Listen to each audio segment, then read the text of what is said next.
you have the Zoom link, and if the conversation is engaging enough, I mean, don't be surprised if people drop in. And any of the Ethereum folks that were on today's call too, definitely ping me. I'm watching on another screen here, both chat and on the Twitter feed. Ping me directly. My DMs are open. If you're a part of that call today and you wanted to jump in to clarify something, if we're misrepresenting it, I want to make sure that you guys have a voice also. We'll repeat that a couple times throughout the message, and then we'll share that in a DM to you, for you can get on and clarify something if we're misrepresenting it. But a lot of this is going to be just the rehash of what happened today. And I'm going to really open the floor up to you guys, because I was there and I know it happened. I know what I was saying. I want to see your guys' reaction, what you guys have questions. I know some of you guys have several questions, and just really open the floor up to you guys, and let us kind of self-manage it. Well, I have a few questions that I've written down, but just as a summary and your feel about the overall meeting that you had, my question is how confident you are on EIP 1559? Because towards the end there, it's not like, you were in agreement that 1559 was a positive thing for the overall ecosystem. Horrible idea. You're going to impact a lot of folks, and it's another arbitrary just hit, slashing miners, second-class citizen kind of issue. And it's kind of pivoted as I've learned more about the features that are part of 1559, that there are some good features that are needed. I'm still super concerned with the fact that it doesn't really address the transaction issue as a whole, where it's still going to be ballooning. I would like to see a lot more effort. And I know this has been baked in for a long time, because we have really long monolithic builds with Ethereum, unfortunately, where it takes like years to implement stuff. But if they would have spent a little more time focusing on like L2 DeFi transaction states, like roll-ups, things that would allow people to have some other opportunity costs there. Now, knowing what we know now, I mean, I guess it's one of those things where if they would have went all transactions on DeFi and we would have never seen that money, we wouldn't have known what we're missing. Now that we're where we're at, it's either a slash and burn, or is there an option where there's hardly any transaction fees and the user experience is better? I would have more liked to have seen, if those were two roads that we had to deal with, I would have rather said, you don't need to burn it. Like, having a good user experience would be paramount. But I think that walking into that meeting pretty close to just the opening, I knew that it was like, okay, that mind is already made up. So now what's the discussion today? I didn't want to belabor on a point that was just wasting everybody's time and nobody wanted to hear in that room.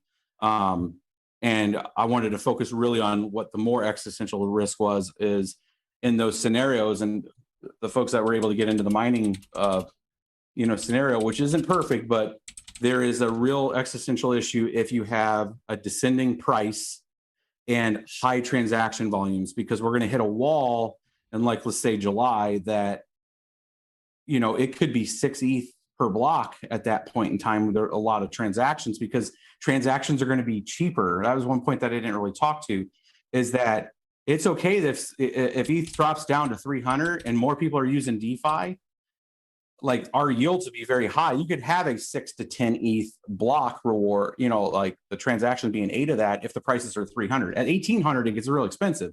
But if you're looking at $80 prices, $90 prices for ETH, because ETH's price came down and there's still a lot of activity on DeFi, and we're sitting in June or July, and now they slash those prices, we're going to go from like an 8 block reward down to 2 with low prices.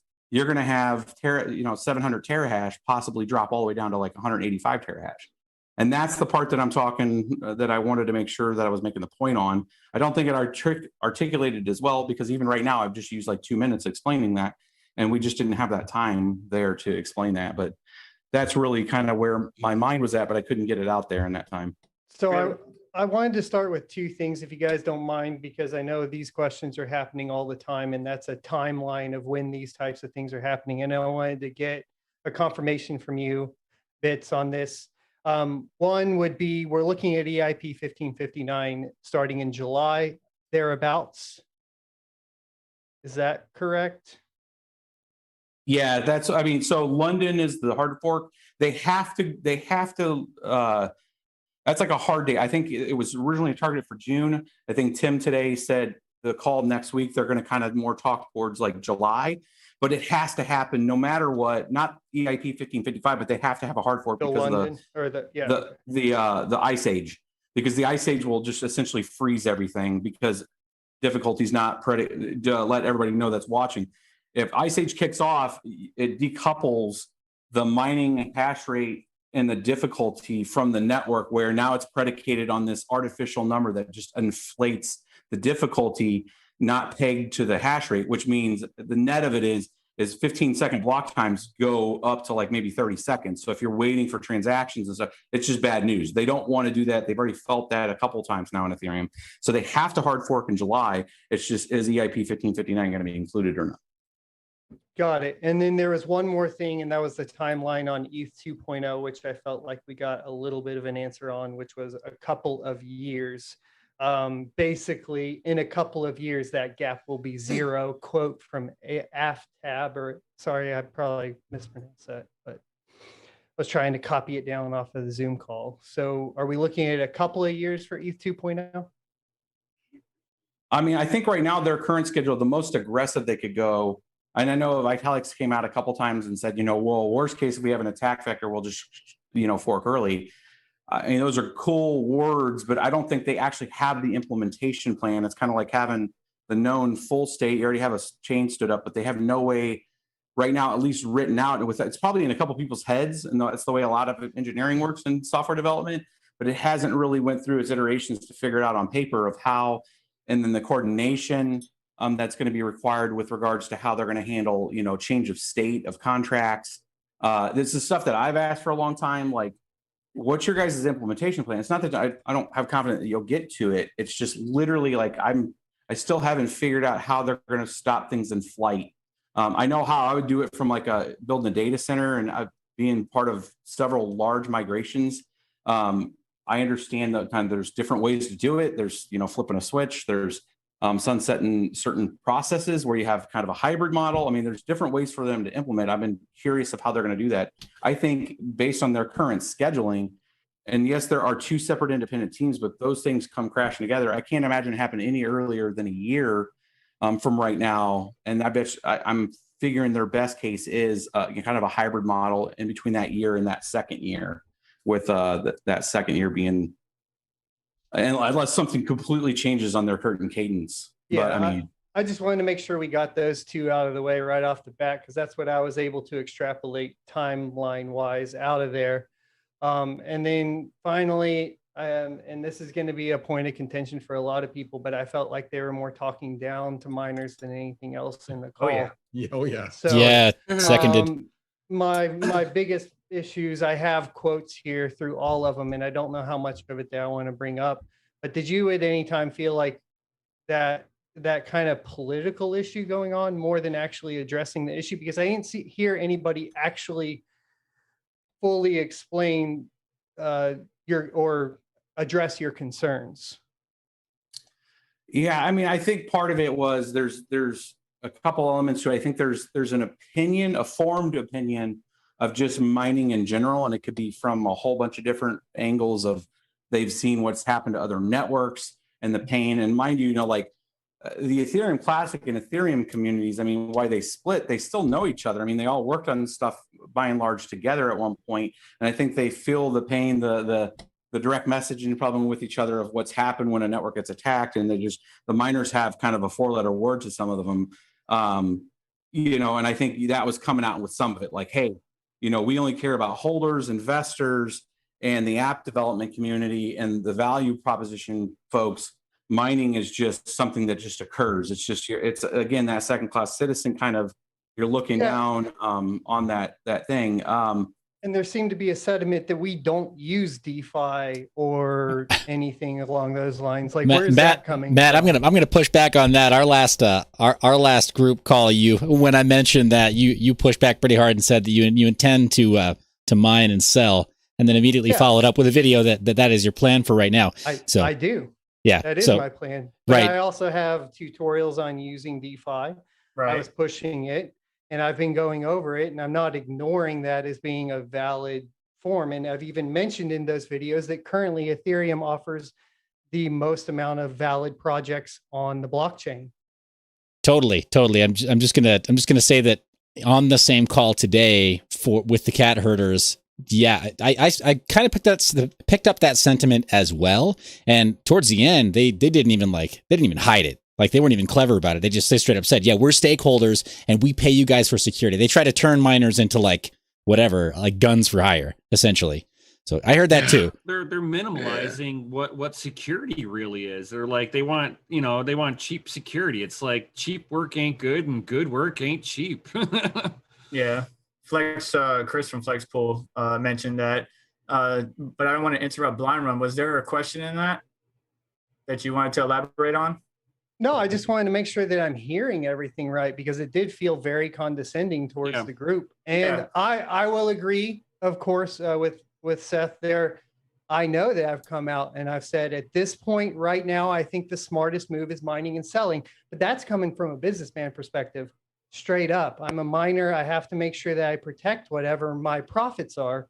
And if Bitcoin's going to be a safer bet, which at this point it's proven to be over the past few months, then I'm going to go ahead and swap to Bitcoin. And then if I want to play with DeFi or whatever else, then of course I'm still going to do that and make content on it. Sure, that makes sense. And again, like, apropos of this morning's call with the cat herders, if what they're saying is like, oh yeah, we like you guys as cheap security, and like Nem was saying as well, then then obviously if you're being compared to like a security guard, you're going to go work for somebody who pays you more for that same security. That makes sense. The incentives. Exactly. Yeah. And I think it's important to realize that some of the participants on that call are actively paid to advocate for 1559, to refute claims that they don't feel have merit. They're actively paid to do that job. And I'm not saying that's even a bad thing, but when you compare that to the miner position, which is largely, hey, this affects our livelihood, or this affects something that we're intimately involved in, you're going to come at it from two very different perspectives. I think the key thing that they made very clear today and have made clear in the past is anything that talks about, well, poor miners, we're getting our livelihoods cut and all that kind of stuff. They don't want to hear it. They do not want to hear it. They're like, you will get paid what we feel like we can get away with. Right. The problem is that what BitsBeTrippin was saying about the security, unfortunately, fell upon deaf ears. And it's like, well, we've been doing this for years and we've had situations like this. No, you haven't.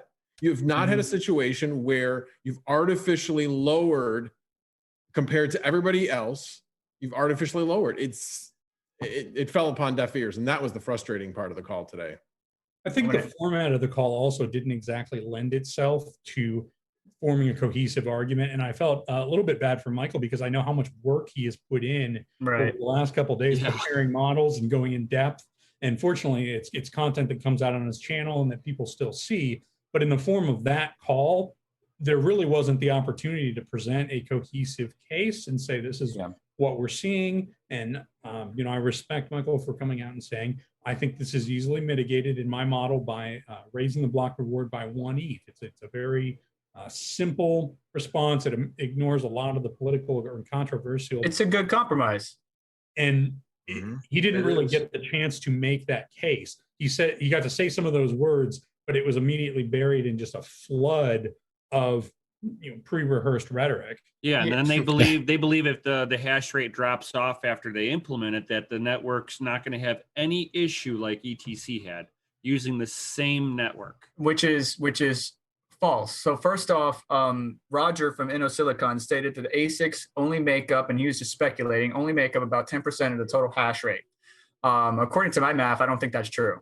That's really low. Well, if you look at the nonces though, but if you look at the nonces, you can see the ASICs in the nonces. So you can see how much bandwidth are in those certain regions. And there's major hash rate, and I don't know what data matrix. Like, he was just going up, hey, are you using an ASIC or a GPU? He's not doing that. Well, he might be going on their internal sales as InnoSilicon being for himself. It's like, what, he thinks he's the whole market though? Yeah, I mean,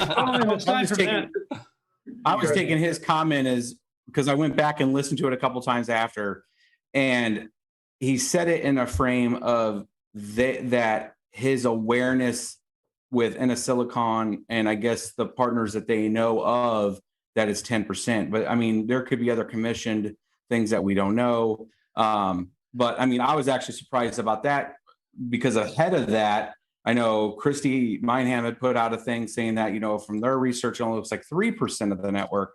So, I mean, indirectly kind of invalidated that perspective. So, if they're 10%, that's, I mean, right now that's 40 terahash. That's quite a bit. They're on February 8th. So I was doing some research too. February 8th, there was a spike in the network, a decrease, a pretty sizable decrease for about an hour and a half. And I don't know if that was February 8th and let's see here. Blind Run, you're down in Texas. That was around the same time you guys were offline, right? Yeah, we had a lot of offline farms down here. So okay, so that could have been that, but that was 100 terahash. So 100 terahash for a 4-hour period went down, and that's a pretty significant amount. Yeah, mining's really popular in Texas because of the low power costs and good tax benefits, so on and so forth. Same here. I know. I know Riot went down because I mean Oklahoma, we lost power too, not extensively as Texas, but they like rolling blacked out the downtown city, and I know Riot blockchain is in like downtown Oklahoma City. And I know they got shut down, and they have quite a bit, and I know that they're mainly Bitcoin, but I know for a fact that I've heard from around here that they do have some Ethereum ASICs. I did want to call out like Micah was super, I think probably the most genuine on the call, and there's a lot of questions I have for him at some point. You could hook me up with him. Or someone. I might have a question that leads into like for one for Micah that you have, but I want to go back to the ASIC point. So besides Roger making a statement based on the information or data that he has and whatever we can say, there was another point made which goes back to the security aspect. Is someone commented that most of the networks or projects that were 51% attacked were primarily GPU mined, and you've pushed back on that, Michael. You want to elaborate on that? Well, yeah, I mean, so it was not just kind of open statement. It was very direct because of saying that there was never a network that had ASICs on it attacked, and that's incorrect. I mean, Verge has been attacked. There's been a few out there, and when you have something like that's like Merge Mine, like Verge, where you have 5 different algorithms where ASICs, FPGAs, and GPUs can mine that network, like right there, you already have the instance where you had an ASIC hardened network. But I try to dismiss it in a whole other way, just because it all comes back down to the incentives. So even if the incentives are aligned to go long on the current the algorithm type, there's certain circumstances where, like, if the bidding for that hash power exceeds a certain point, it doesn't matter about the mining operators, the people like us, like the investors are going to call like, hey, I heard the brokerage is paying 2 times the value. Why are you not bringing that value to us? And you get this other dynamic, like in any business. And, because, we don't know why they would be going long like that, but you can get into a situation where it's not about the, if a large farm's not going to go to a brokerage or not and sell their hash rate. It's purely at the economics of it. And if somebody puts a large enough juicy buy order out there, there is a chance that they could pivot it. And it's agnostic that's an ASIC or not. It's just pure, do you have hash power or not? And then lo and behold, they could use it nefariously. That was my main point to it, is that it's not a fully on factual statement, because I know for the folks that have E3s that had put them on nice hash, right? That their E3s were mining to nice hash because they were getting a better yield there. Yep. I mean, so it was kind of that just shows somebody that mines, somebody that doesn't mine. And that's okay. I mean, they can make assumptions like that, but a lot of the research folks, people writing Medium articles, people that are writing stuff for CoinDesk, they're not miners. They're not researchers, and they don't consult with us, any of us, right? I know it's out there. They know how to get a hold of me. Hell, half of them follow me, on Twitter, but like nobody reaches out to ask any questions or just, hey, what do you think about this? It's all going to like E3 searchers or somebody like that are not mining, and they're making assumptions on it. Well, on the economics, or you go ahead. Sorry. Well, I was just going to say on that point, Georgios for Paradigm, who is a little bit rude in my personal opinion, but that's between me and him, said that the ETH network exists to serve investors, DeFi, and etc., not miners. Currently, we overpay for security, and so you're talking about them reaching out to you. They're not going to reach out to you because we're not their primary focus. Right. They're there to look at the bottom line and the profitability at the end of the day. And I think that's some of the reasons why some of them are advocating so hard about the EIP 1559. And this is my opinion of what I was understanding. It's more like they're speculating, aka gambling, that the price will go up while they're burning this on something that has no supply cap. Well, if it goes back to economics, the whole thing is like if the coin drops in value, they're going to lose miners.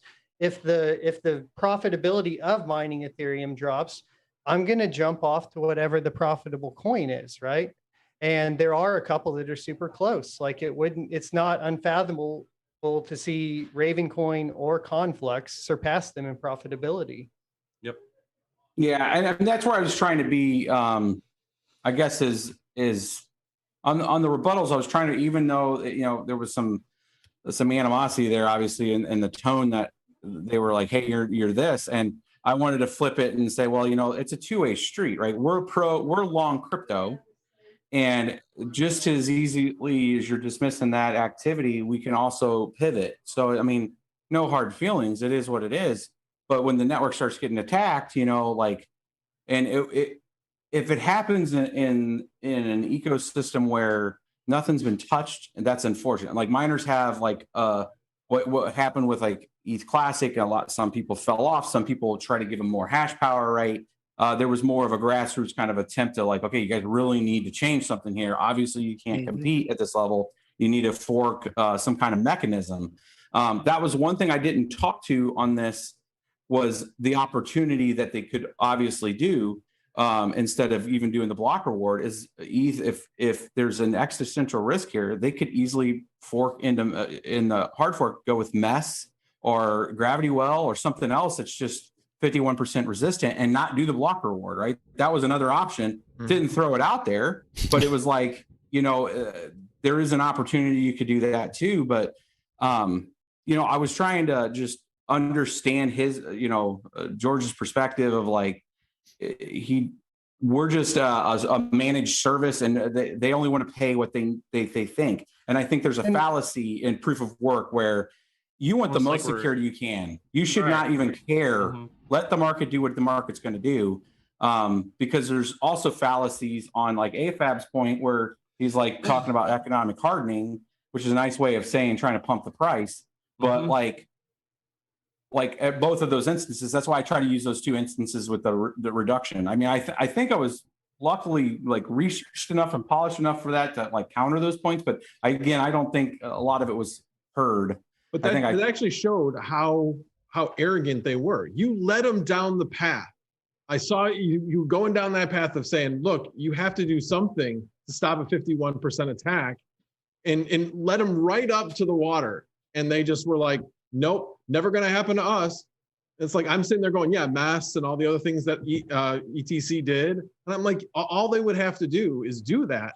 But yet they're not even considering anything like that. Well, Micah brought up the 50% attack through NiceHash, which is a super valid point, because if everybody goes to NiceHash because it's more profitable than mining ETH directly, then all it takes is one bad actor to pay more for the hash power. And boom, it doesn't take all the miners together. It takes one bad actor. Right. It. All the miners can choose to go to NiceHash to say, I'm not going to do the 51% attack, but if somebody else wants to use my capacity to do it, hey, that's not on me. Right. And going back to AFAB's point, and I took some pretty decent notes on this particular meeting. DC investor is AFAB. Since the beginning of ETH, there has always been a plan to move away from proof of work, which is going along Georgios. Currently, ETH is becoming unattractive because of the poor user experience. I kind of summarized it there, but he was talking about, if he's not pushing ETH to his colleagues or friends like that because, trying to do Uniswap or any type of transactions is really bad. Transaction fees are high, and by the way, will stay high because we already talked about this. This is not going to reduce a transaction fee, and the possibility of our transactions getting stuck. Burning fees is needed to make a more consistent experience. Now, I agree with the consistent experience, right? So the fees are going to become more predictable and stuff like that. But this leads back to every point that everybody's making. You counter these points from a mining perspective, and you just get, well, we want to focus on what the investors, the DeFi space, and what those people, the people that I guess make us most of our money, are focused on, not what the miners are focused on. Even though, our security, let's put it that way, our security is like, I don't even know what's a good security company nowadays. I don't even know what's a good security company, but it's well, it's a good ADT security is company. probably like the only one really. All right, so we're ADT, and they want to go Not with SolarWinds. They want to go with SolarWinds. There you go. Don't say that. That's a bad example. No, I said not SolarWinds. It's a bad. I was going to say Blackwater still exists too, but I wasn't sure what kind of security you were talking about. Well, that just any analogy you want to throw in there. So the point is that we're offering a better type of security. We just ask for a little bit of compromise, right? We'll take a hit as far as the profitability, but compromise with us. And they're just like, well, we just want to pay the cheapest that we can for security, and just so that way we could stuff our pockets or increase our holdings. Now, SonOfATech mentioned Micah, and I had a question about that, so I'm not sure if this fills in as SonOfATech. But who was it? I forgot who he interrupted. Talk about miners don't attract value, or somebody interrupted him. I think miners don't attract value. It was Sean. It was Sean that interrupted him. Yeah. So that's when he called. That's when he called that miners aren't worth anything. Yeah. Which I found very strange as a pool owner. He said that, like, you run a pool and you don't like miners. You lost me. Yeah, you got to see where his he's got more in the way of assets, and as well as he is heavily in staking. So yeah, Dave, I think hit the nail on the head earlier when he said there were some parties present on the call who have a financial incentive. Like you can't convince a man of your argument if he's paid not to understand. So right. If I can jump back real quick also. Learn. Yeah, but jump back real quick. Vega, you took phenomenal notes there, by the way. Going that full quote for AFAB from earlier on. Really briefly to address that before pivoting into additional content. When he started his argument talking about the roadmap for ETH, I think it's probably fair for us to acknowledge that he does have a valid point in the start, in that, I mean, as early as the ICO, man, when you were buying ETH with Bitcoin, proof of stake was on the roadmap. It was a promise to people who bought the ICO before mainnet happened. So he's not wrong in bringing that up. It's just everything that comes after that, where it's like, I mean, if you ignore the current, absolute state of the network, then yeah, it's a foolish argument. But there has to be some kind of a looking forward to when proof of stake is going to happen. And what I kept hearing from him between the lines, I love that. Also, Dave mentioned this, that there's some very carefully rehearsed rhetoric that they use. Do you guys notice how many times they use the word stakeholder? Like, yeah, stakeholder. Yeah. Our stakeholders, stake. Like they drop that word so many times to just sort of like reinforce the point that they're in their minds, they're already done with mining. They're already like in their minds, it's already proof of stake, just because staking exists on, like, it's the only feature on 2.0 right now. But again, just to say, he does have that one valid point in that, like, the promise to the earliest ICO ETH holders was that proof of stake would happen. We're actually, I think, Bits can probably speak to this more authoritatively. We're probably a little past due on them delivering that promise. Yeah, it was supposed to be August of 2017 was the original date. And it came out, ETH did its pre-mine, I believe, like in May of 15, and then we went live in September, like 15th of 2015. And I finally got a miner running by October of 2015. But yeah, the point was that we were going to have 2 full years of proof of work mining, and then it would pitch over to proof of stake. And then when we knew that was slipping in 2017, a lot of the videos then was, hey, we're going to get another solid year. And this is a good thing. We don't know what's going to happen with Ice Age because, again, it was their first time. But yeah, it's been getting kicked down. This would be the 4th time they've moved Ice Age. I think 4th, maybe 5th time that they've moved Ice Age. And, you know, Ice Age originally was there to wean us off, right? It was a poison pill in the network because the original thought of the transition was they were going to transition this new, they were going to force the nodes and force the pools off to move people over. So then they were going to saturate the network with so much difficulty that it just made sense not to mine, and you would stop mining the chain because you would just never get any reward.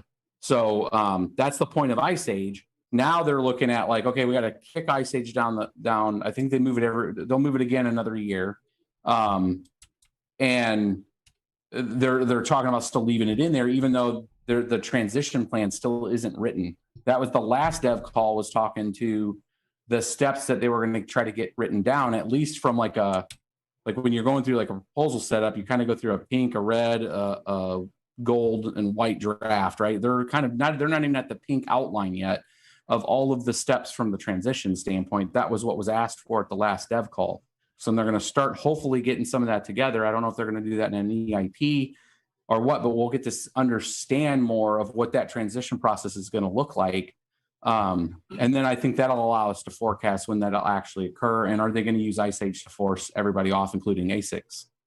I had one more big question. And that was, Giorgio said that the fee revenue drop off was not near, or was much lower than we think, but he didn't provide any numbers or statistics or data to back that up. And I know you've done a lot of models surrounding this drop. What do you think the validity to that statement is specifically? And if there is validity to it, do you have any data to back that up? Are you talking with the MEV fees or the? No, this was when we were talking about the 30 to 40% or whatever drop in profitability after the implementation of 1559. He specifically said that is not. Yeah. So before you answer that, Carter, Hasu stated in the meeting that alongside of what Blind Room was talking about is that the projected profit hit would only be 20 to 30%. And I just wanted to hear your numbers again compared to his numbers. Again, no data was provided or information on why he projected 20 to 30%, but just to add to that. Yeah, so I think because they were doing the research on the MEV, so I think they've already done some research on figuring out how much, and they're doing about that 7.5% month over month growth. I think they think it's going to hit like 550 to 600 terahash. I think it's going to hit more like around 700 terahash. But they're looking at it as it looks like in the current state, where the model that I had put out together takes like 10 different dimensions. So it takes like current flat price, flat growth, high volume. So there's two real elements we're looking at, is price up or down, and we're looking at volume, which is a translation into how many fees we're getting, the yield. Where we're supposed to only be getting 2 coins per block. Right now we're averaging 4. Since May to essentially December, I've taken all those block rewards, including the spikes in August, and we had a couple in October, we had a couple in November. It's averaging at around 3.1. That's where I'm getting the +1 block reward, is that if you take the totality of that time, it was only averaged out to 3, even though we had some spikes. Right now, it's actually averaging almost 4. Since like the end of December to current, it's averaged almost 4 ETH full. But so the numbers I looked at was various dimensions. If we have a price that's ascending up at a current rate, where at the end it'll end like in August at like $3,000, and we'll have the same amount of block reward or a slow increase. Then there's ones that have low block rewards, which just pretty much get it all the way back down to normal 2.1 block reward, but like $4,000 price. Then I have some that show $10,000 price with 10 ETH rewards per block, right? I mean, that would be like, I can't fathom. The math on that looks silly. But like, then there's extremely low price and low volume, which then kind of slowly sets it down. So bottom line is, I was showing these different models to figure if you just at one time during a hard fork just take that away, what happens to us? So 3 of the 10 of those models put us in a weird predicament where hash rate goes up because the yield is high and maybe the price is flat or the price is low, but the yield's gotten so high because it's been cheaper to transact because ETH's cheaper.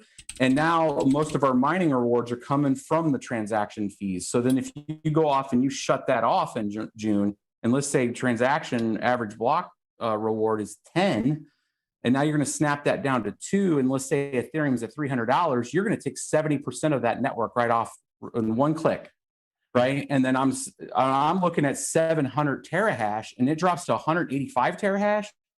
You have an existential threat on being 51% attacked. Yeah. These guys aren't looking at it like they're looking at it much simpler than that. They're looking at where it is today, and it's at 4 right now. And if they remove everything, it's 50%. But then they're saying, well, we know we're going to lose a certain amount of hash rate. And the estimate that they've thrown out there has been 25%. I think that's really where they're getting to the 20 to 30% loss of hash rate, is they're assuming that there's a certain amount of hash rate that comes off the network just as a result of this. Well, they got to know something that we don't know, because I mean, Roger from InnoSilicon said that is the A11 already out, or does anybody know that ASIC, the A11, or am I saying that wrong? I mean, it's out. It's out like privately. It's out privately, and they're continuing to make more. So let's just say that okay, they don't care about regular GPU miners because that Silicon is already got some private, they got some private information showing that their ASICs are going to be online, or will be able to make up the hash rate for the GPU miners that take off or leave the network hash. But he blatantly said during the meeting as well that, we're continuing to produce. Why would you continue to produce ASICs knowing that ETH 2.0 is around the corner? Like, that doesn't make any sense to me. So there's got to be some bits of information privately that we're unaware of. Couple years. Well, he's basing it on the couple years. Yeah. So he's basing it on the current projection. So to tape all those out, right? They were taping those out in production 8 months ago. So they're just now coming to fruition. They probably still have another couple batches coming from production. They do have at least 110 of them right now on Crazy Pool. I shared that link, I think, a while back, but there's about 110 of the A11s and Phoenixes out on Crazy Pool right now, pushing anywhere from 2.1 to 3.0 gigahash. They have them labeled. There's 110 of them on one address. So they have at least a one batch, but when you even sum that up, that's like that's not even a terahash. So when he starts talking 10%, they've had a few cycles, right? He kind of let something out. He let the cat out of the bag a little on volume, because we could start to calculate how many. If he's talking 10%, and let's say even 80% of that was on Silicon, we could start doing some backwards math to figure out how many that they've had, how many batches they've had privately and on the network. But yeah, so it really comes down to, if they start, what I'm going to be watching from their side is if they start taking another batch orders in May and June for like November, because now if we're well on our way towards POS, then, those folks are, in a situation. The only reason why I think they would do that is if we get to June, July, and they do, get through with EIP 1555, they do not do a block reward increase. So now it squashes the participant ability, and now they can capture at an efficiency rate more people. So they're going to run a couple more batches, because they're going to just run their numbers guy and say, hey, look, the pool is collapsed. We're the most efficient. Give us more money to produce more. And even if they go a year from now, people are going to ROI, so we're not going to get sued. They could do a whole other round of batches with them. And now ETH is going to be probably pretty substantially ASIC. But yeah, I mean, I don't think there's a. The other thing on the ASIC side, and one is the ASIC manufacturer has no incentive to tell the truth. I'm not saying that Roger was lying, but I'm saying he has no incentive to give us a correct number for what percentage they are of the network, because things like N1's analysis and everything else, they can only show you that an ASIC is there if there's a fingerprint. They cannot prove that ASICs aren't there, because it's entirely possible to mask all those signatures. No guarantee they are or aren't, et cetera. The other thing is that an ASIC batch, it is not cost effective to build a batch of only 110 ASIC miners.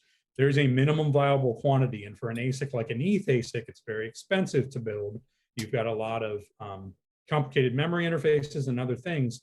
You have to have a very high volume of those to even justify the investment. So the idea that they're only going to build 110 or 3 or 4 batches of 110, yeah, that's just doesn't make any economic sense. You're talking minimum thousands of units, minimum, say 10 terahash. I think I'm just throwing that from the cuff, but as a minimum amount of those A11s that they would have to make to even make sense. Yeah, I mean, the taping out process of that is right now to even do it is close to $100 million. I mean, just if you have a design and you already have done a lot of the R&D stuff, just to get it done and get in the queue and pay priority and then try to work the supply chain side there, that's a lot of R&D to even do. It's just like, I mean, I know we're all waiting for, if AMD is going to release their next series. And are they going to go with HBM2? They're going to have something that's going to counter the HX. I don't know what it is. I'm hoping that they ended up doing, something that's a specific design. But I mean, if it ends up coming out and it's just a rebadged 5700, they saved on the R&D cost because it's exceptionally expensive to do this stuff. So yeah, I agree with you totally, David, that their numbers, they're not going to come right out and tell us. The fact that he gave us a forecast of even 10% is interesting to me. Can I ask also, so with David and with Carter, I think it was Roger also, and pardon, I got a poor memory here. I think Vega had a better idea, right? Dell Pencil. I tried to rely on a sharp mind, but I'm trying to remember exactly who it was that mentioned specifically, yeah, we may well put GPU cores into some of our products. And my first thought was of the fake SIC models like the Antminer G2. I've got one just right over here next to the desk. Do you guys have any insight into that right now? Carter, you just mentioned, I mean, if they did do a run of air quotes fake SICs that were based on the 5700, I mean, that should play in this market, shouldn't it? Yeah, I mean, the only thing and David, you'd probably be able to respond more specifically, but I mean, one of the reasons why I have a basic understanding of the cost is that I was actually trying to figure out, like, hey, if we made a mining edition of something with like Sapphire, what would it cost me if I got a certain core? I could go with a low core, but a high memory bandwidth interface like HBM2. I know HBM2 is expensive, but if I could get those as wafers, kind of like the GPU I have from RiveTech that doesn't have a PCIe interface. It's purely just a USB built onto it. Very custom layout, but with like a 512 bus memory interface, right? Like if I'm doing DDR6, to where, like that's what killed AMD's on RDNA 2 for many of the mining right now is they went with 256 bus interface. On the RX, on the RTX series, they went with 320 and 384. That's why we're seeing 112 hash rates on, the 3090s and, 100 on the 3080. That for whatever reason, they collapsed that bus range. And maybe it was because they didn't want to try to sell those to miners and they knew that would be a thing. But like, you could go with the cheaper core, high memory bit interface, and then just, buy RX 470s that have HBM2, right? And then just do it that's 4096 bus. And now we'd have 120 mega hash, low core already, a more truly custom mining card and pay, $500 a piece, but they're going to be putting out doing the rough order math there. It's like 156 mega hash per card, right? At like 135 watts, right? So I want that. Like, make that. I'm sold. Right. I'm sold. Sign me up. Take my wallet. Right. Yeah, so it was mentioned in the call, and I guess that's kind of what I'm hoping. Vega's going to come back. Yeah. Wasn't there 2 ASIC individuals in that meeting? That sounds right. One ASIC and Silicon, and then F2 pool, which was the other integral. Yeah. And then there was Chris from. Yeah, the InnoSilicon guy. I mean, him just kind of flaunting that he was going to be using the VGA core. It's kind of an interesting approach, considering they need something that'll communicate with the memory faster so that they can get the hash rate up.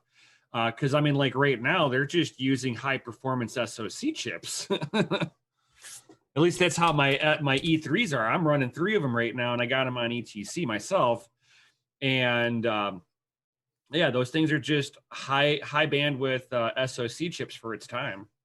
Yeah, it all just depends on what trade-offs they want to make, particularly on power consumption. But InnoSilicon owns IP in the sense of intellectual property for generic GPU cores, so things that could run the equivalent to CUDA or equivalent to OpenCL in interface with memory bandwidth. So they're not talking about grabbing some AMD cores or grabbing some cores from NVIDIA. They're talking about building that IP into a custom chip so that it's fully programmable and it can interface with the memory.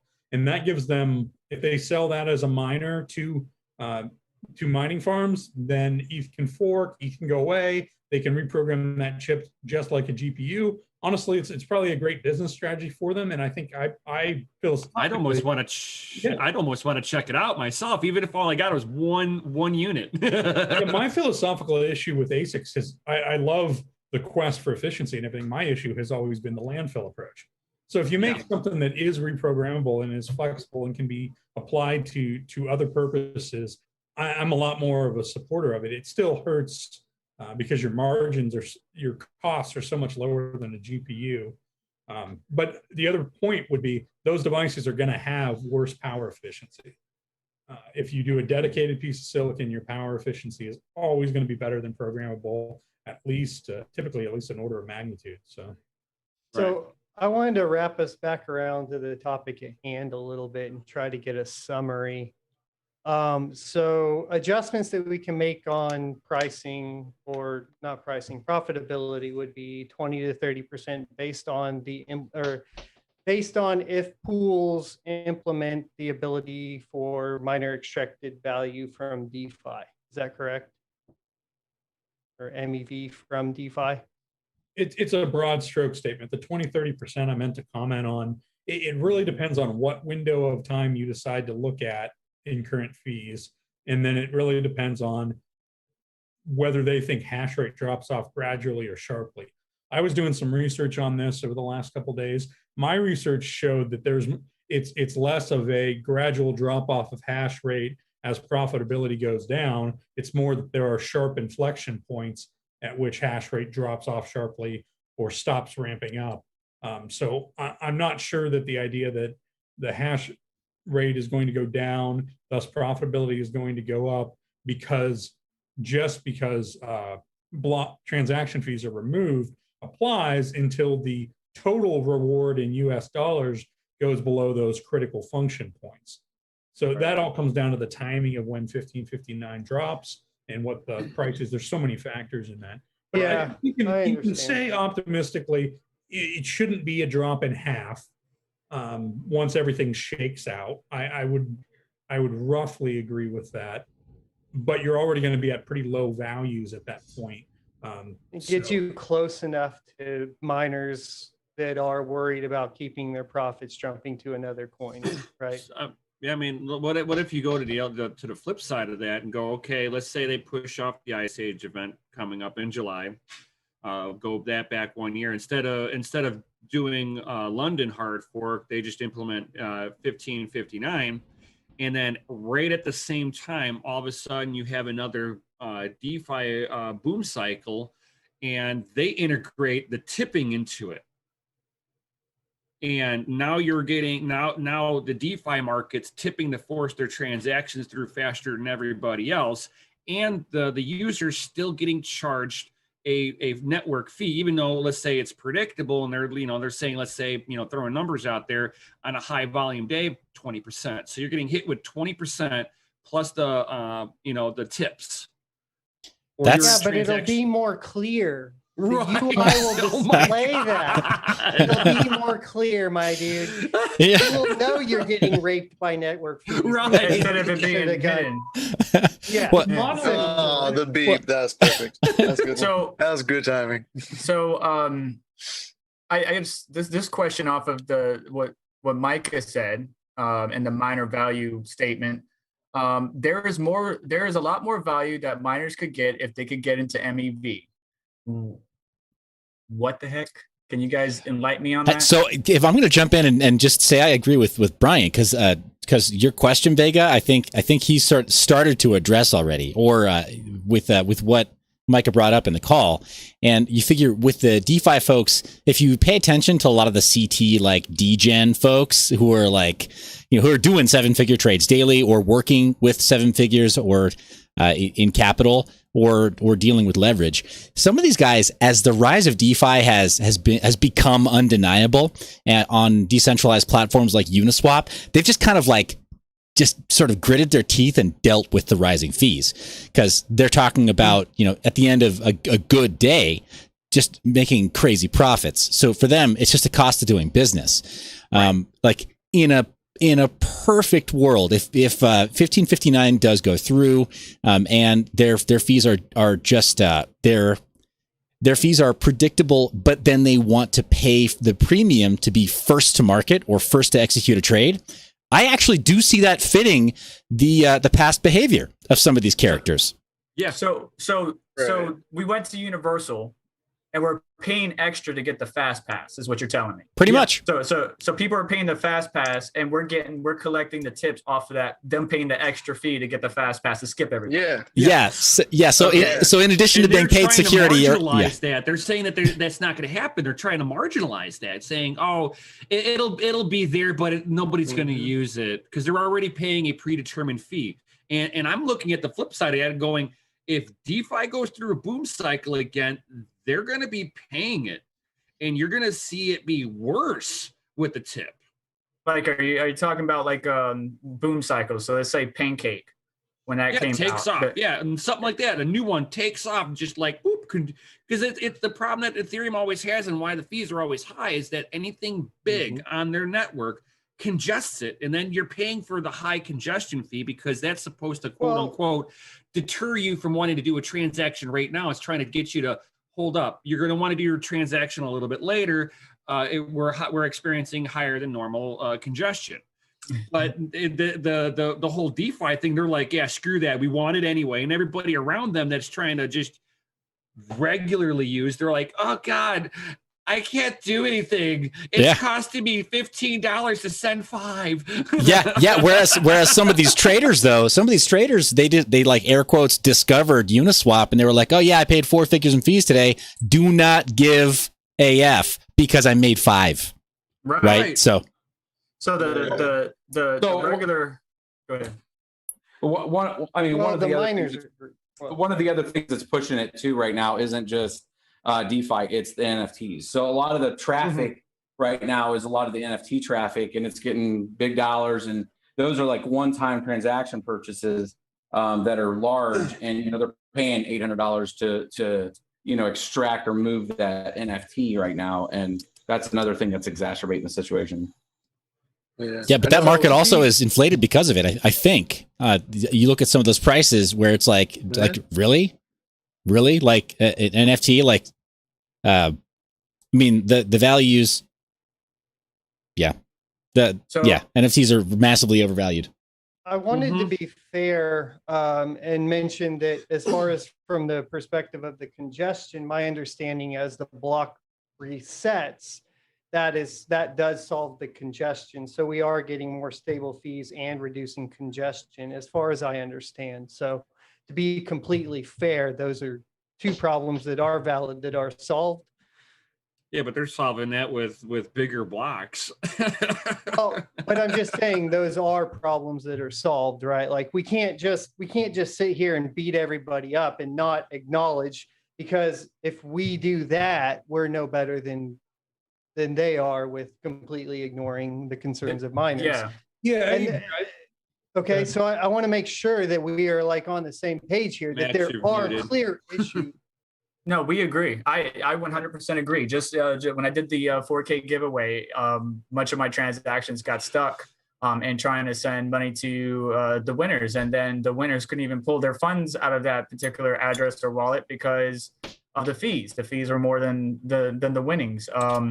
So there's a clear problem. EIP 1559 will solve that. I believe the thing here is, if we're willing to compromise, why can't you? And this reminds me of that picture, that meme picture that everybody keeps putting up on Twitter, where it's a guy walking with his girl and the guy's looking back at the new girl, right? So we're the girl next to the dude, right? We're walking this direction, and our dude's looking back at the new hotness. The new hotness is ETH 2.0 and EIP 1559, and we're the miners, and Right. we're about to get ditched. But the thing that needs to be understood though is that compromise is a trigger word for them. They're like, so basically they see that as a bribe. So we need to pay a ransom to miners so that they will continue to secure our network. They have said that out front. So both Micah and Tim have been very good about giving us a roadmap. And basically they said the only thing that we can see that's going to lead to some change, and they don't say the word compromise, some change like a block reward, is identifying a security issue. So every time, I mean, I just looked at the panel, every time the idea of a compromise or some other word that insinuated that, you could hear the eyes roll every single time. And so the more we stop using that term, the better off we're going to be in trying to get what we're really trying to accomplish, which is, in this case, a block reward or smoothing or some other change. All right, so omitting the word compromise from vocabulary, got it. But I mean, at the same time, they just look at us as we're a necessary evil that they actually see as end of life. Well, so they feel like they can kind of like, oh, you're gonna have to go somewhere anyway. Why do we care?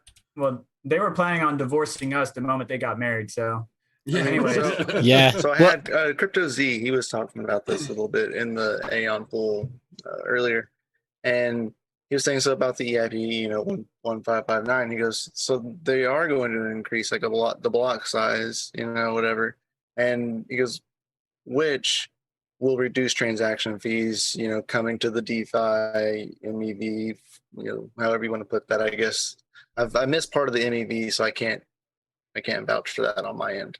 But he's saying the defaults today put high bets in to include the transactions as soon as possible. The next block is mined. After EIP 1559, bots don't have to put that high bet due to the higher transactions capacities and blocks. So, I mean, if that is the case, like, kind of like really makes it worse, in my opinion, right? Like, it's definitely not going to fix it. Like we've all established, it's not going to fix anything. But from what I'm being, like, it's going to get worse from what I'm saying. Like, it's not going to get better. I don't see how any of this will get better. In my opinion. I've always thought this was pretty interesting, and there was a lot of really smart people that have done a lot of analysis on how those fees are going to react. But it's a very academic analysis, and the problem with academic analysis like that is if you forget about a factor, your simulation is only as good as the data you're using.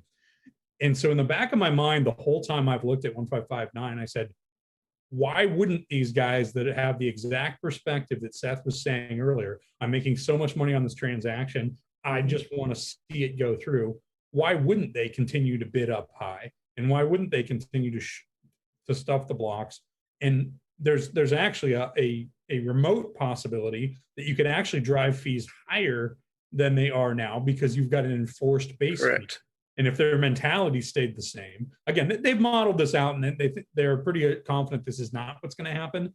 But in the back of your mind, you have to think that's a possible scenario. Right? Oh, yeah. No, human greed is a hell of a drug. Well, and at the end of the day, right, they call miners greedy, but the traders and the holders and everybody is just as greedy. Like at the end of the day, we're worried about making money, right? So it seems a little silly to just point out one singular group that's worried about that. Right. I don't know. I was just kind of curious on how to put that through. And, and what I kind of gathered from earlier is how they feel like they don't need to pay for the security, right? So I really want to hit on that for a second is that, like, if they're not going to pay for security, they don't care too much about security. What about all the smart contracts, right? Are they not valuable to them? Are they not worth securing? There's more than just, I try to think about this. It's more than just the miners on the ETH network. They have the stakeholders, they have people that are running smart contracts, people that are doing actual things on their platform. Does their security not matter? Do they not matter anymore? Is that kind of what I'm getting at? if security is not going to be a factor, like it's gonna affect them at some point. If we get 51% attacks over and over and over, double spend attacks, I mean, we haven't seen that really happen on a platform that holds smart contracts and has actually functioning, like big functioning projects and products on the platform. So, I mean, we're kind of uncharted, of course, like we're not going to know what's going to happen, but I don't see it being good if they don't seem to care, right? Yeah, I've had the opportunity to interact with a number of the people that were on that call in Discord or other avenues, and most of them do understand security at some level. They understand there's some threshold. They think the threshold's lower than what we're concerned about. They understand it. But there was at least one or two personalities on that call that made statements that were truly shocking to me, along the lines of, absolutely no matter what, we have enough security. We can do whatever we want to miners. We can drop the block reward to a quarter of an ETH, and we will still have enough security. Nothing bad will ever happen to us. And I was just taken back by that hubris. I mean, they'll always have that 10% of ASICs, because some of those ASICs do belong to the, ETH themselves. So, I mean, they will at least have that hash, but 10% is not a lot compared to what it is now. And the network is way too big for that a little amount. My opinion on that. Yeah. And too much is made out of the fact that, well, we only need this much hash rate. It's not about that. It's about the entire percentage of the entire hash rate that's out there. We have new miners that are introduced. You think they're just going to go away all of a sudden? No, they go away gradually. So that's the other part that they don't understand and that they don't seem to comprehend. I got 2 questions real quick in my live stream. So I think they're both pool related, and I think we talked about this at the beginning and Ian missed it. Sounded something along the lines of free for all starting. Ian, I'm trying to relate your question, but he literally asked me this. So, hi, Serpent. What did we miss about mining pools? Right at the beginning, sounded something along the lines of free for all starting. And then Knife Party, what are the odds of major mining pools like Ethermine and Sparkpool deciding not to follow 1559 and hard fork? So if you could elaborate on the pool's perspective, this whole thing, and what would happen. One more time. Yeah, so right now, there's still a whole bunch that are not flagged for it. It's going to be an interesting weekend. I've had a few different emails from folks I believe that are representing some of those pools to say, okay, well, if we do flag for it, are we flagging only if there's a block reward? So right now, I don't think anything's in stone. I think the actual decision points from all the pools, if they're going to participate or not, are going to come after the dev call next week when they actually put it officially on where is it going to be on London or not? And then everybody will start to adjust accordingly. I think it also comes down heavily with, are they going to even mention that? I know the word compromise, we were just talking about them not liking that word compromise. I look at it as like, it doesn't even matter what anybody thinks, right? As far as I'm concerned, on the ETH core devs, anybody in the ecosystem, if that hash rate is way up and the price is flat to low and our rewards are high, it's going to be plain and simple to the smart people in that room that they're going to look at it and go, you know what? I think he's called it, and we probably should adjust rewards accordingly, because this isn't a question if the network will get attacked. Every network that's had the opportunity cost the incentive is there to attack. So, and it's not even, somebody could go a long position on Polkadot, a short position on ETH, and spend $2 million and attack the network. It's that kind of gaming that we're talking about. So, I think no matter what they pick, it's all going to come down to what the network looks like.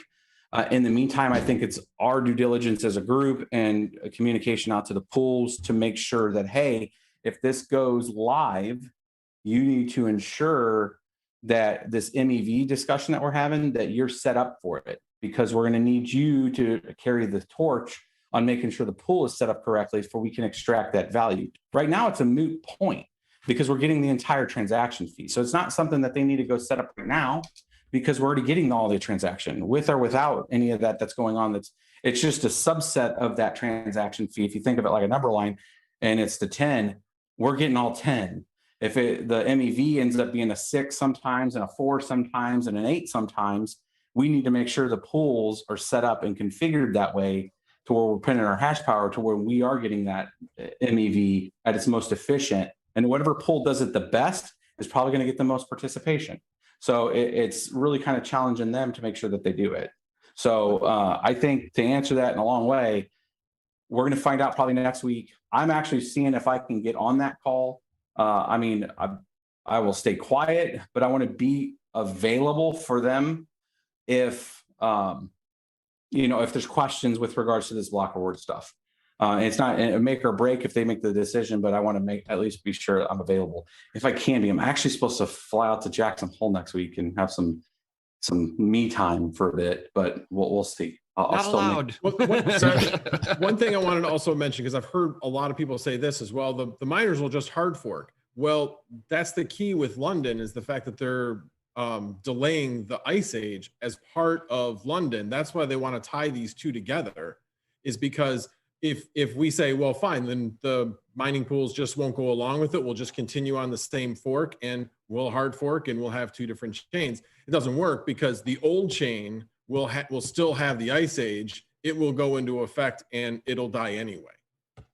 Yeah, and that's why they keep leaving the ice age in, because it creates this omnibus build, this must-have to include any other changes.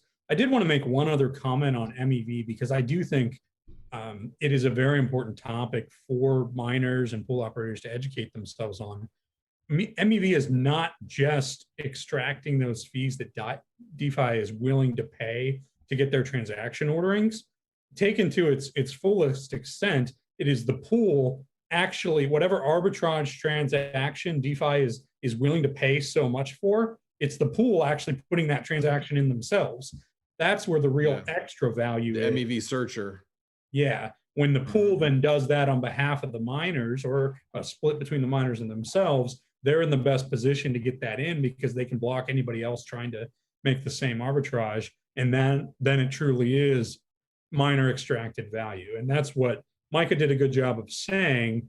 Miner extracted value just means it's value that miners, being the pools or whoever is the node that's mining, are in the best position to extract from the network. Okay, thank you for clarifying that. I wanted to ask one question as far as the MEV topic or whatever, because miner extracted value is kind of difficult to define, because as a whole, as a miner, all of the value that we're extracting. So there's additional value, correct?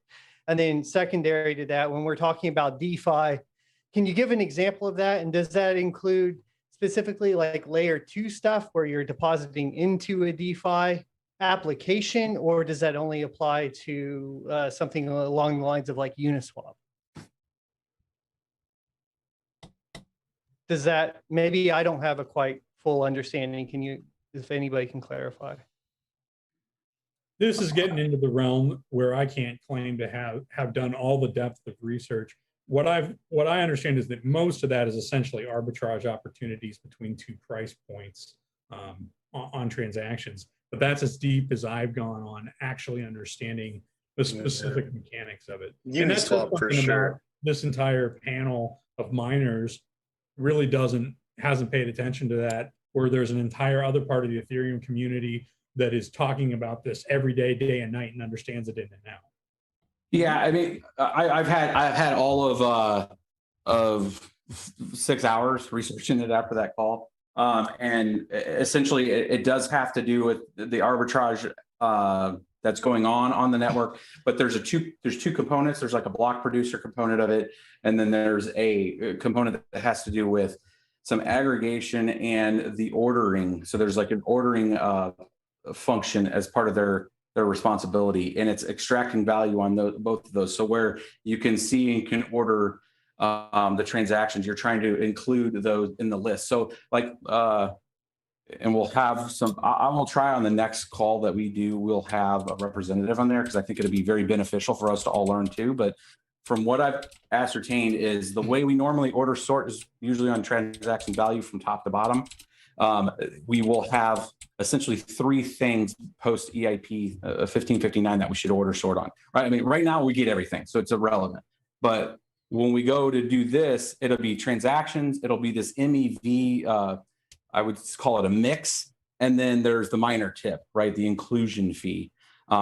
There's also inclusion. I don't like that the fact that they're using inclusion because there's also an inclusion on orphans and they literally call that inclusion. So now it's going to be kind of a mix because there's like the orphan inclusion.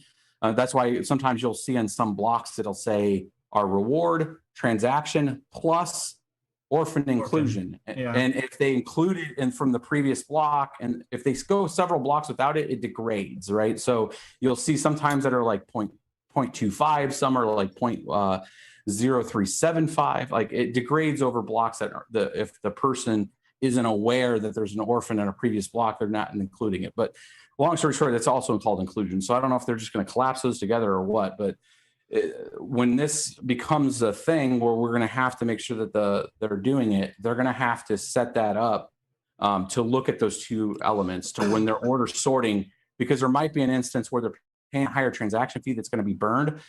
And then if you're doing the order sort based on transaction fee, and then think of like Excel where you would have like 3 columns where you're doing your filter sorts, where you would have your transaction fees that are going to be burned. You're going to have this MEV new column that's taken some delta of that.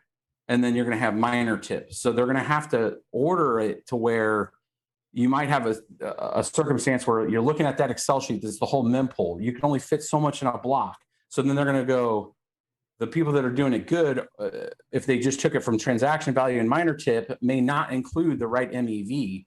So they're going to have to get it to where it's the right mix to where you're processing it in a specific way. And this is my 6 hours of research. So there's probably a lot more to it. That's why I want to have Micah come in, but like, that's what I've been able to pick up so far. If you can get somebody on the next meeting, that would be greatly appreciated. One of the comments that kind of threw me for a loop, us talking about MEV from, again, our favorite Georgios, was miners don't need to be concerned with MEV. They just need to know they're getting paid because of it. Now, for me, the at-home miner, I just want to make sure this is crystal clear to me, right? So considering my analogy about the fast pass, being MEV, and basically whatever the amount is that person's paying for the fast pass, so the DeFi space, we're getting a percentage of those MEV plus, whatever transaction stuff like that. My question is, what can we do as at-home miners to ensure, hey, Ethermine, hey, this pool, that pool, are you guys implemented? Are you guys set up to handle this correctly? Should we just get out there and voice and talk with our pool operators and see if they're preparing or getting set up for this before London?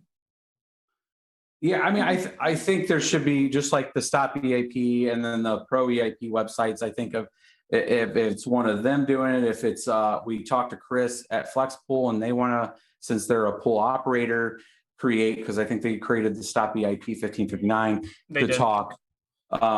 Let's set up something like that. See if they want to take the stewardship of doing it and capturing it, since they're going to be able to talk pool to pool language. And it might make sense for them to, because they're all going to be it's a fair market competition, but it's not fair market competition like you're trying to, knock off the next guy really, as much as you want the ecosystem to be semi flat, from a participation standpoint, because you want multiple pools out there, because you want geographic connections. You want people to be, some pools to be in Atlanta. You want some pools to be in New York. You want some pools to be in Shanghai, right? You want to have a very vibrant pool community before you don't have to sell shares and stuff. So, if they take that as an owner and, have a site that's tracking it, just like we're tracking what pools are signed up, I think it's one of those things, you build it, they will come type of thing, to where they're going to have every incentive to figure out if they don't know what it is.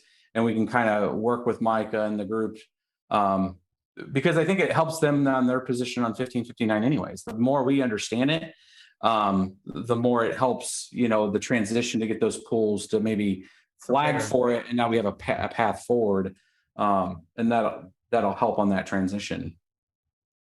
I did just want to take the moment to say that from a marketing and optics perspective, the choice of stop 1559 as a banner to fly under probably hurt us as miners, because as we've talked about on this call, most of us really aren't trying to stop the purpose in the spirit of 1559. We're asking to be considered in the effects and to look at other ways to achieve that same purpose, either as part of change to 1559 or in parallel to it. So just wanted to make that comment.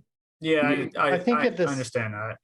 I think at the same time, though, it's weird that they aren't taking it into account considering the amount of hash power that's been stated to go against it. So it's kind of odd that it's just being ignored. Yeah. So bringing it up from the perspective for the benefit of the network and saying, hey, have you considered this, and not getting an answer of yes, we've considered it, is kind of concerning, just from the perspective of like being an investor in Ethereum. Yeah, I can say also, as far as, so what David's saying about optics and branding and such, just a suggestion, maybe a strong suggestion though, to Carter, when he does have an opportunity to meet up with this group again, maybe instead of using the word compromise, which I think we've all established is apparently a trigger, right? It's a trigger for that group. They're like, compromise? No! They dig their heels in. Maybe instead frame it as an existential threat. Just like let them know, like, hey, you don't want to be ETC'd, do ya? But just like maybe try to position it more strongly if possible.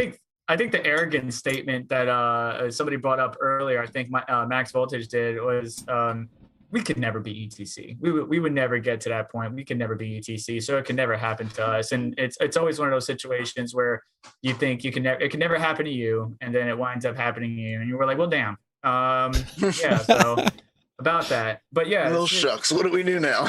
Yeah, right. so, or you get it to a point where you've disenfranchised all the miners. They go on the other networks, and the only thing you have left is your centralized miners and big giant commercial grade mining farms.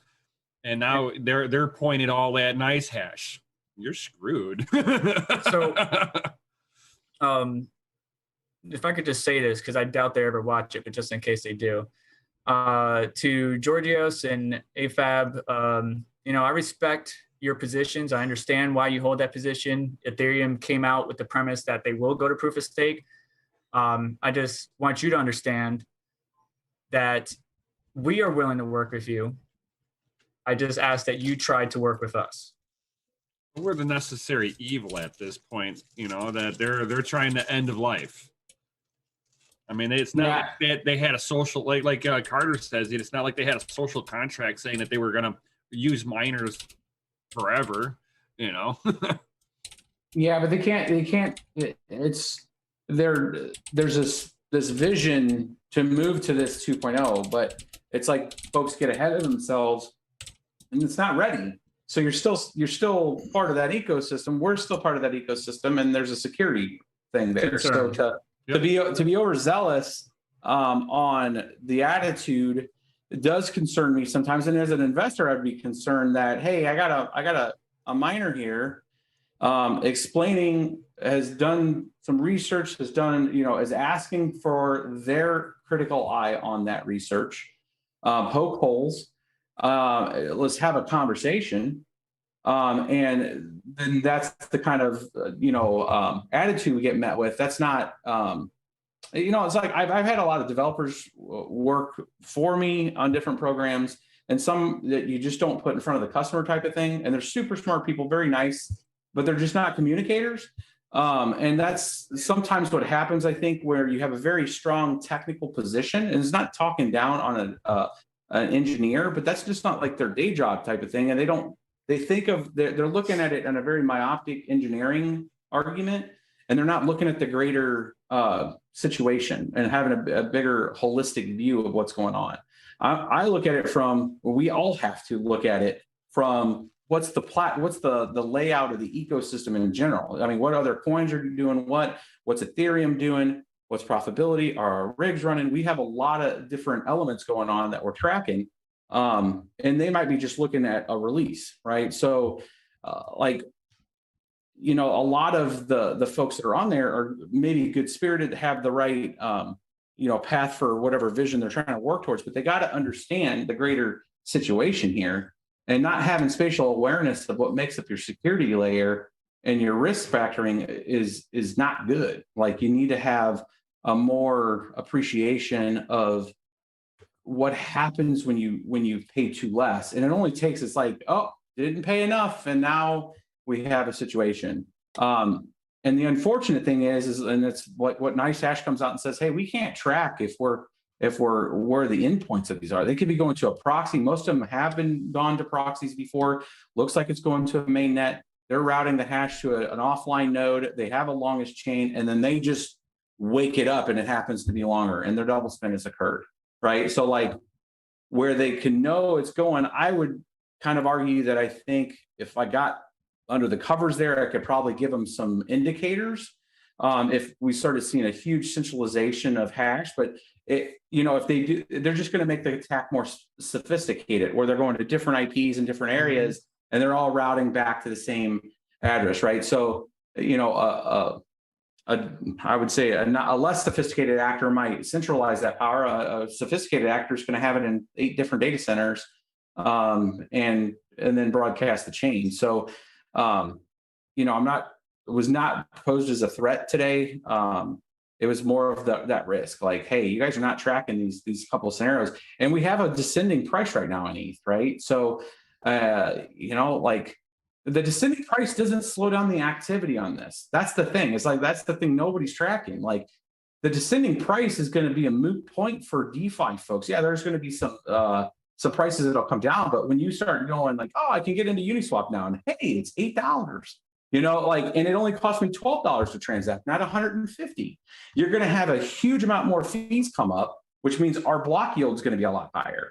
So, like, you know, and then now if you're taking that block yield that's even worth less and you're cutting it, the cut's going to be a lot deeper, and it literally will just unfactor like up to 70+% of the network. And if I think I have one model in there now, I need to update the other side of the growth of cash, but because, you know, if price is going down quite a bit, even if yield's going up, there's a tail off on hash power, right? It's going to start to come down. It's not going to keep growing, and I have in the model that it keeps growing.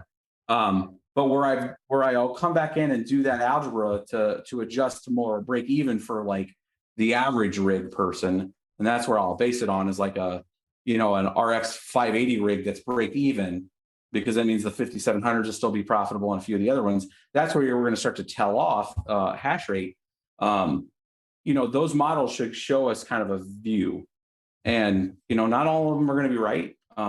There's probably only going to be one that's even close, right? But if that is, I'm going to try to set that narrative to where it's not going to be a question. It's literally a forecast.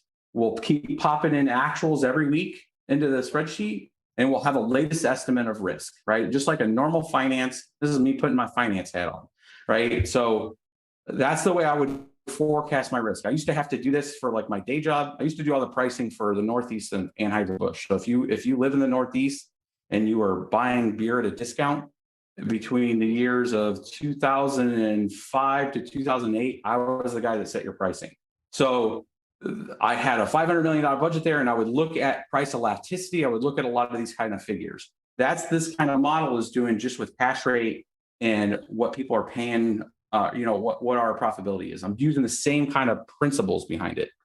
And you can run Monte Carlos with this kind of data eventually and see what your probabilities will be, you know, based on the historicals. And, you know, historical data, just like we say with where was the number going to go up, historicals don't necessarily define future gains, but I'm going to tell you that doesn't necessarily apply with cash, because it's a lot more snapped to the realities. If hash rate's X and our yield and our price is a certain point, it's a matter if we turn on a rig and turn off. It's a lot more linear.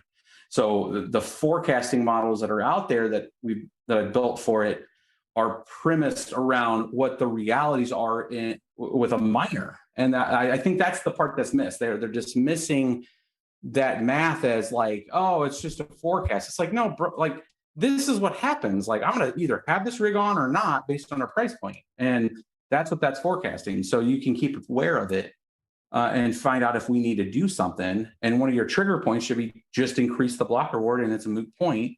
And I'm going to try to nail that in like it's going to be unquestionable, and just keep hammering that, belaboring that point. If you get into the meeting, the next one, I noticed that Chris from FlexPool mentioned a poll, and they asked him to link it. You didn't bring up the poll that we did on Twitter.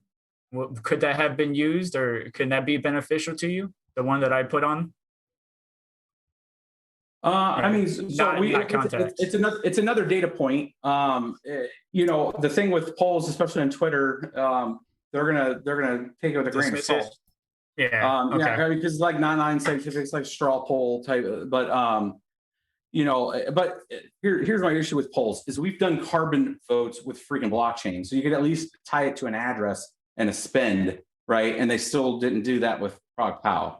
So the decision or the behavior or the weighted interest type of thing that's going to relate the information into a poll, I think they're dismissing. What I'm trying to do is use data that is inadmissible of opinion, right? Like, this isn't a matter of my opinion. This is a matter that if your hash rate's here and your incentive drops too much, you're at risk. There's no question. So it's like there to attack your network. Well, go ahead, Brian. Well, just I'm going to add one other thing is like, you know, why they would be a little dismissive over a poll too, because they don't know how much of an echo chamber you just put that into. You know, is it a GPU only, you know, mining echo chamber? And they're going to be like, oh no, forget all that. You know, it's like trying to ask, you know, something about Bitcoin in a Bitcoin echo chamber. They're going to be like telling you that Bitcoin's the only way. That's, you know, you get the maximalist viewpoint. So, you know, they're going to look at if some of these polls, are you against 1559? Well, then you're talking to maximalist miners, you know. Yeah, and I mean, the argument ends basically by just saying they aren't even acknowledging the amount of pools that have announced that they're against it. So yeah, I think that all of that just doesn't matter anymore. So when Stop 1559 came out, and all of those, the day that all of those pools were slowly making their announcements and going into that column, because it started with just FlexPool in that column, and you know, Chris has done a lot of work, and I would consider FlexPool as an activist pool, which has some good and some bad traits, but it does get action kind of happening. When the day that happened, the devs were talking about that, and they were, you know, at first dismissive, and then the majority of the hash rate went over, and there was a panic that went over the room in the discussion. But the direction that panic took was, okay, the majority of the pools are against this. What can they do? How can they attack us? How can they hurt us? And they enumerated it, and they came up with some attack scenarios, and they looked at it and they said, yes, they can definitely do this attack scenario. And they were a little more panicked for a minute. And then they said, well, you know what? If they do that, we're just going to fork to 2.0. And that was where it stopped. That was the last time they gave any serious consideration. I don't think they can fork to 2.0 that fast. I just don't think they can do it fast enough to cover their losses or cover their asses. Yeah, they've said that they would maybe even have to go offline if they had to rush it. Like, it would be like a week offline of doing the migration, because the migration is the biggest challenge. Yeah, exactly. Because they got to have to teach everybody what they need to put into their new contracts. And what do you think that would do to the ETH value? Yeah, they're basically not being stewards for their investors. Like, take the miners out of the equation. The miners don't even matter at this point. The investors and the people that are actually holding ETH are the people that they say they care about. But if that's the decision they're going to make to push that through, then I don't think that's true either. And what we're talking about here is the inflation rate is 4%, right? Between 4 and 5%. That's it. That's it. And they're squabbling over that 4%. And what BBT said today was, hey, what about this?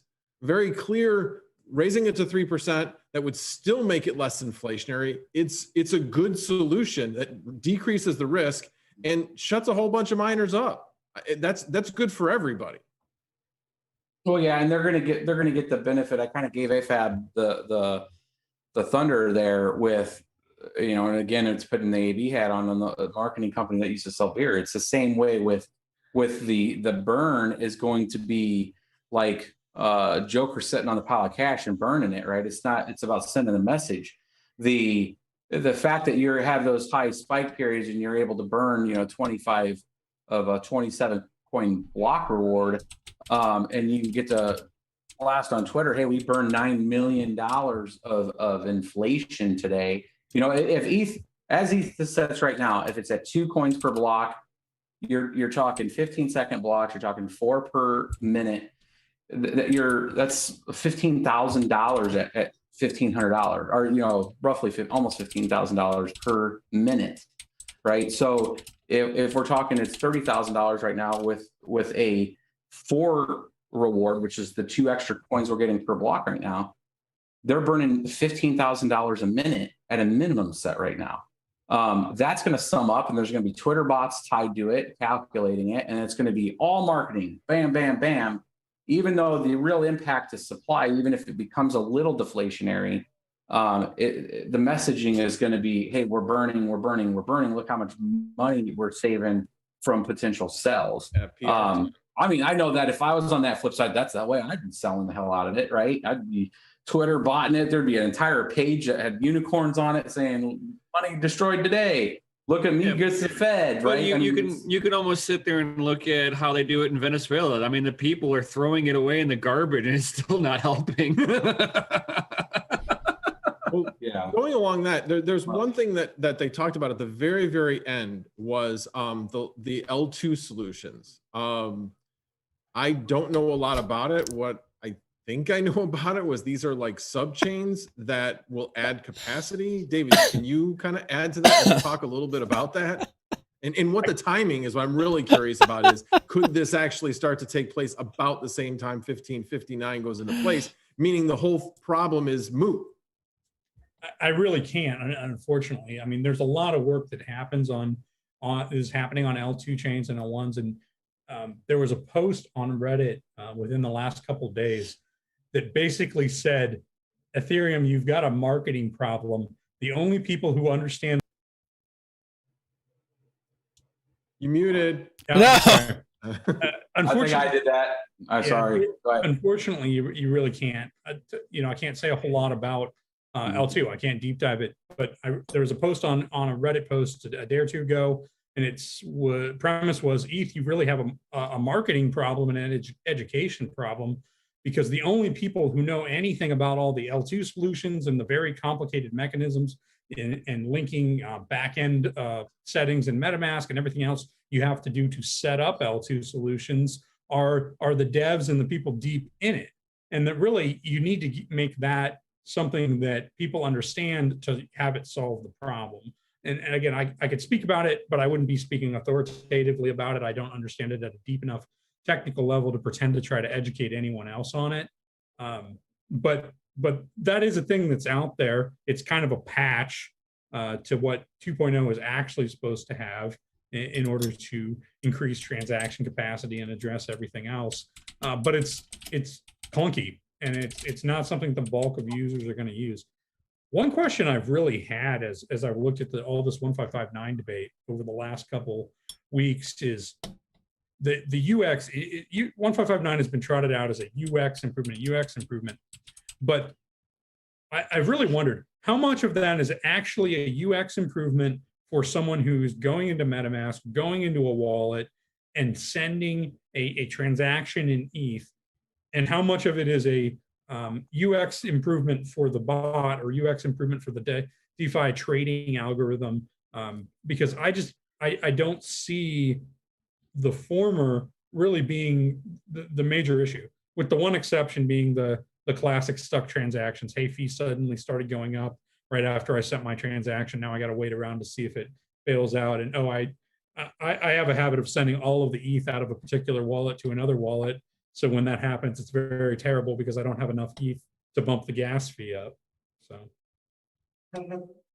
Yeah, so I can't speak authoritatively either, but on the topic of layer 2 scaling solutions, you guys may recall last call that we did, just on the retail side, on the consumer side, it makes sense to me it makes sense to me that they should be adopted. Without naming names of projects that are outside of the ETH core developer team, there are some projects that are already building scaling solutions and that are creating decentralized exchanges a la Uniswap, right? Essentially copying Uniswap's code base and then adapting it to their implementation of some kind of a roll up or layer 2 implementation. And guess what? They're smoking Uniswap even. Their valuation is 10x what Uniswap's has been because they're solving that problem now. Now, the breadth of projects that they support is not there yet, but I mean, this is happening, right? It's the problem with decentralized systems and permissionless systems is that anybody can build on them, right? So if somebody is faster to a reasonable execution on using some of these protocols that are published, right, for layer 2 implementations, then they win. And it's already kind of happening. So again, without teaching, I'll jump in there a little bit. So there is some L2 in process. It's pretty new. Loopring is one of them.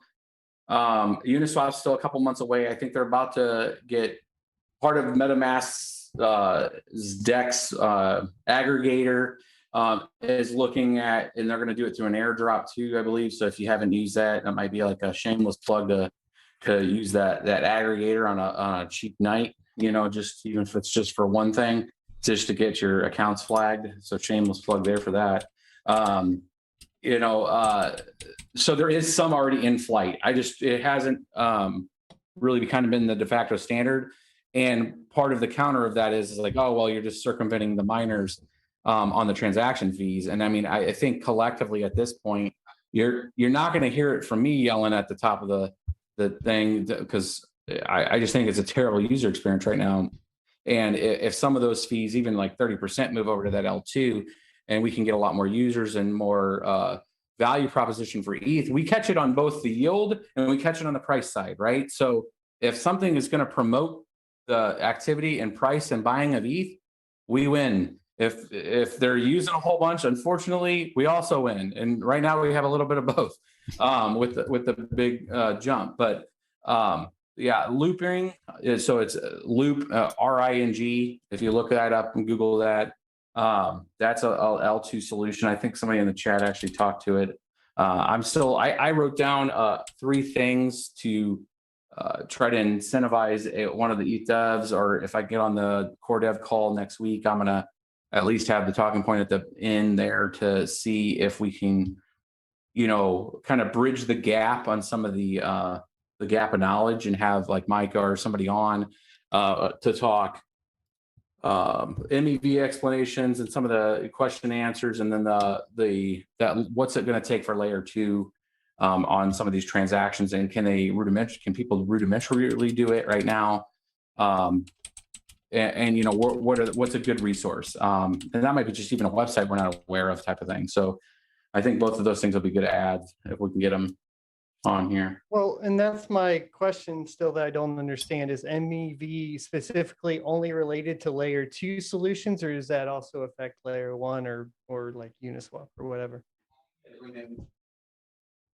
That's a good question. I believe that MEV type of transaction stuff is still going to happen on even layer on even POS. It's just the concept of mining is gone, because it's all about like proposal acceptation and rounds and stuff when it comes to proof of stake. I don't know how they're going to extract anymore. Like if you go out to Beacon right now and you look, they're earning rewards. And this is it's funny. I tweeted that out last night and I think got a couple ETH developers. I think I tweeted it to Peter or Flav, I think's the guy's name. And I'm like, hey, is the ETH to Beacon chain, because people have earned money. It's about 0.25 ETH per staker out there. Is that being calculated in the current ETH supply? And he responded and said, no, shh, with the emoticon, with the, holding up the icon, trying to shush me. And that's an interesting dynamic too, of like, there's these folks that have locked up stuff, and if that stuff keeps slipping, they're just going to keep that supply is going up. So I was trying to get to a point of like, is part of this behavior also because you're dual inflating the network right now, and you need to tail it off some on our side for the stakers that have put up all this cost and value that can't now unlock their coins. They want to have that value proposition to when that flips over to them, that we haven't pulled all the value out of it. But that's, I think, another good question. Hopefully we can get both a layer 1 guy and a layer 2, and maybe they might be different nights because of the, crossing streams things with them. I think both of them would be information, that would be good, because right now I haven't staked. I have not, I have chose not to stake. I didn't want to lock it up, and it was purely not on the premise that I don't believe in ETH long. I believe on what I know from their development cadence, and I think if they finally put a date on something that's 2 years, it's going to be 4. So, I just was like, well, a lot of things can happen in 4 years. There's going to be another halving from Bitcoin. Ravencoin will go almost through 2 of them. Like, I don't know what the market's going to look like then, and I don't know if people have that kind of tolerance to wait another 4 years. So I don't know if people have tolerance to wait 2 years. So I was worried about that. So getting somebody on there to like explain kind of where things are at and where things are tracking, I think it would go far. I mean, if you look at any of those ETH dev meetings, you look at any of the ETH cat herders meetings, they usually average 150 people. We hit almost 2,000 today. So that should, from a signal analysis, they should see that, hey, either one, the people building on your network don't give 2 Fs on what your release schedule is, or 2, the community you think that is a huge support on your side versus the actual community that's grassroots and shows up to talk to issues. It's more than a 16x factoring just from the spatial awareness of what's available on YouTube of people showing up. So, I've never seen on any, and this goes with every proof of work switch over to proof of stake chain out there. Who's going around and talking about Saya or Decred or Dash anymore, really? And Dash is a hybrid even. But and I liked Dash. I had no problem with Dash, but it's like as things started to kind of move, X11 went to full ASIC, it's just the communities collapse.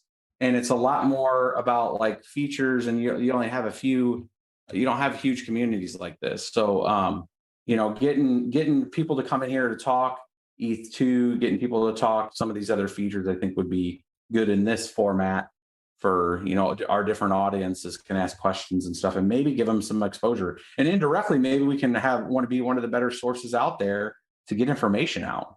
I mean, because I don't know how many is on your guys' channels watching right now. I had 472 watching this live stream. I know most of us are simulcasting in some way. I mean, collectively, Guys, I know last time we did this, collectively we're over 2,000 people concurrent watching. That's a pretty high engagement.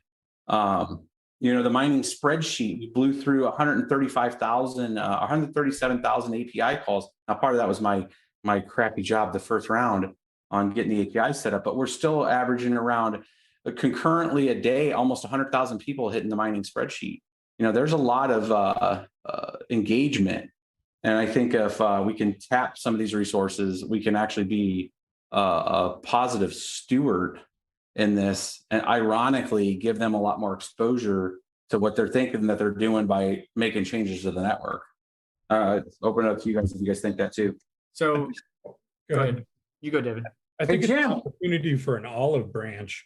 Come on, man. For sure. Because that did come up in some of the 1559 discussion. Some of the 159 discussion is essentially, what is the 2.0, what does the POS transition look like?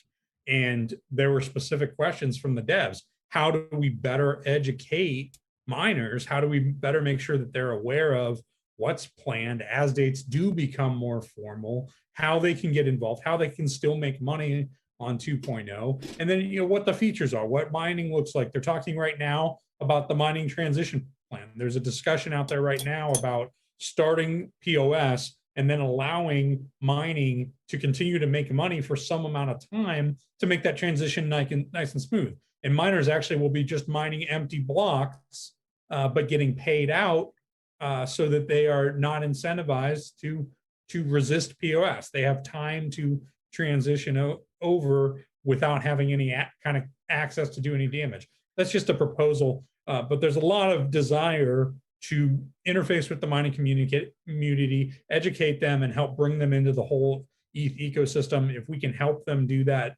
particularly you guys that have the channels, if you can help them do that, I expressed my interest to help that in as many ways as I can. I think it's just better for the entire community, and it may result in more respect for the mining community as we go through these critical next year or 2 or 3 or 7 until they get where they're going. So yeah, my problem with that is having a responsibility to the people that view the channel. And the fact is to say that we should just be holding on to some singular coin in some hopes that it goes up in price is irresponsible.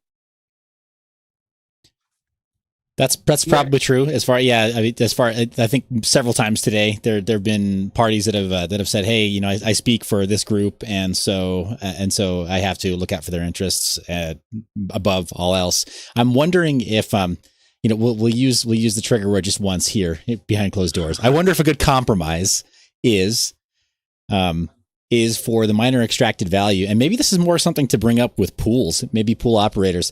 But having the miner extracted value be something that is ideally fed back into the ecosystem in a meaningful way, vis-a-vis DeFi or some DeFi instrument, or powering some L2 development somehow that does help to align interests better, but specifically having it roll into Blind Run, you realize you're the main featured video on my stream.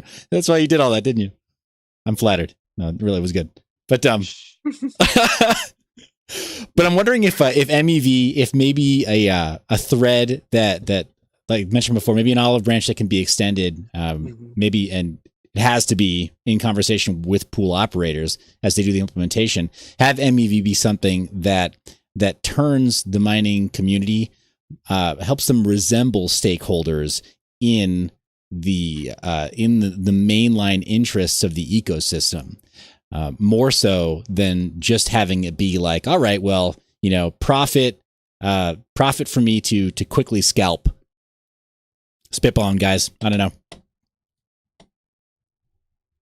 Yeah, I mean, I think I'll echo what Son said there is like, I guess it all comes down into the presentation and what's the intention. One of its intentions is education. And I mean, I don't mind learning more on something that works and it makes me make an informed decision. But I think I would predicate that initial engagement is like, hey, no financial advice. Do not, do your research. This isn't to try to, pump these bags in any capacity, but like we're trying to get a better understanding of the way this is going to work. And then we talk our positions ahead of it, right? Like I come in there and say, hey, I haven't staked. And I stated my reasons why, but as I start to understand more, I think for me, it's more of execution driven than promise. I mean, I would want to see them at 1.5. I would want to read through the execution strategy on how they're going to, move things over and change state. Because I heard we talked earlier that somebody was like, well, we just power down. It doesn't, unfortunately, it doesn't work that way. You got nodes, you got miners. It would be an abrupt change, like the DAO hack. I mean, people started still mining, right? And then it created Ethereum Classic. And then people kind of just went with it. Like, you know what, I'm not going to change. I don't like these terms and we're just going to continue with it. It's the same thing as like, if this was a deep enough poison pill where it was really existential, they're not going to do the block reward. They don't care. Enough pools and node operators and developers could get together and fork this currency, keep it going, and they can fork off the Ice Age. There is no like a master key that they have. It's a matter of, do you have the right size and support on all the elements you're going to need to uphold a chain? And you're going to have to organize. You have to have, clients. So the reason why they're so confident that it's not just about the miners is because they know the level of effort that's needed to have the clients, right? So there's different ways to interface with the cryptocurrency chains. Ethereum has a whole bunch of clients. They have a Java client, they have, JS, they have Python, Viper. .NET client with Ethermine, right? They have a lot of different implementations. And so that if you take that responsibility of hard forking that currency, you not only have to do the ETH core dev protocol level of responsibility, you also have the client responsibility. And even if you said, hey, we're going to fork this is going to be the miners chain. We are cloning essentially all the DeFi stuff. So you're going to now have 2 of everything. There's going to be the miner version of Uniswap. You have all of that ecosystem that either comes with it or you sunset all those other features because they're just going to die on the chain and all you're caring about is layer 1. You would still need to pick your few clients that are sticking around. You need the people to pick up all that. So it's not a matter that we can't mechanically fork it. It's just all that other overhead that comes with it. So that's why they're confident in that, well, you know, they might be able to fork it and they may be even able to turn off the Ice Age on that, but they won't have a client team and they won't have a communications team and all the other stuff that holds up ETH. So, you know, having, you know, the people they're part of those client teams and better educate people through, you know, our channels. If we would take those opportunities to open it up, I would much rather do it in a more general, broader forum because I think we're stronger as a group than as individual channels when it comes to this kind of subject. Of course, we could take the information that's garnered in one of those type of bigger meetings, pool that information, and then do one-off videos for our independent communities if we felt that it made sense. But you know, I think we're at a point, an inflection point, that we could actually come out as not second-class citizens in this. We could come out as the stewards that help the transition, because I think we organize better, quite frankly. You know, like we're having a cordial conversation here, and trying to give them the benefit of the doubt because we know they're not on the call. You know, and that's I think a testament to this group here. And we have our, you know, our strength, you know, our opinions of certain, you know, people, but we're also trying to give them the benefit of the doubt of their focus of, you know, the way they're, you know, putting us in a box. And I think that'll set us a tone to the way the behavior really should be working, and maybe hopefully teach people some manners on some stuff too. I mean, it's, you know, we're not to be kicked around on it, and they're breaking a very powerful asset that they have from a grassroots community standpoint. And I've been beating that drum since the Feather coin in 2013. The power of community is huge. And the power of community is what helped build Ethereum. We all know we were part of it. The folks that have been mining it have been part of it. I talked to our brothers and sisters and cousins and uncles and everybody else. And then they talk to people. There's a one-to-many connection on all that stuff. You're doing it at the mining level, right? Like, you're going to walk in and start talking about protocol stuff to people, like they're going to be lost. So if somebody walks into your house and sees a miner and goes, what the hell is that? Hey, is that a new RTX? Yeah. And then you have a conversation. We are like Mr. Miyagi organically explaining a crypto network to somebody without even understanding that we're explaining a crypto network to somebody. So like that's a resource. And, you know, I think that's part of the things that are untold when we're having those conversations. I know when I was having that conversation today, that was going through my mind. It was like, you know, we do a lot of effort, not just explaining the platforms and the various platforms and how things work. We're also stewards of the community. And you're, you know, to take that kind of approach that, you know, I don't see anybody else doing this kind of stuff. So like, they should lean into it, and hopefully bringing them on a channel, you know, like this kind of format, I think will get some awareness that can be brought back to some of those all core dev meetings, you know, when they're in a room together and like, hey, you know what, those mining dudes aren't that bad, actually. They're pretty cool. And they're going to help us out. And we think it might be a good thing. And maybe we should think about things a little differently, you know? So we'll see. I'm an optimist, bros. It could be the worst thing in the world, and I'm still going to look at like, well, you know, that asteroid's going to hit us, but, you know, at least we'll be able to hang out. You know, like, I think it'd be good if all the miner people that were representing the miner community were all on the same page. I think, without going and naming names, let's just say that you and Roger, I think, we're on the same page.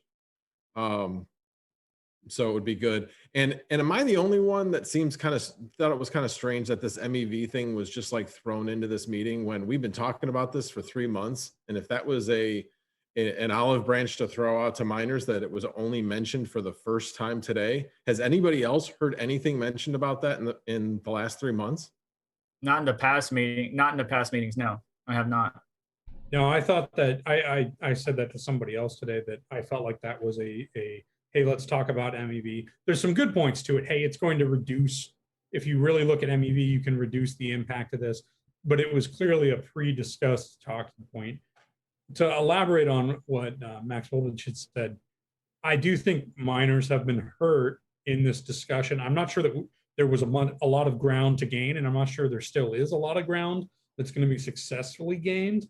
But miners have been hurt by being so fragmented in their interests. And I said that on the last time we had a call about 969. I said it's an option. I'm very familiar with it, and I'm happy to talk about why it's an option. But I don't think it's the best option. And it was for exactly that reason, because it has become clear, and even Michael made it clear in the previous call, there are competing interests there. And we're going to just end up with infighting within the miner community. And that's not a good way to get progress, even if some of us think that that would be a good thing for the overall network. So the more that the mining group can agree on a best path forward and represent themselves in unison, the better result we're going to get in any kind of discussion. And I'm looking forward, not just now, but to what could happen over the next 12 to 18 months.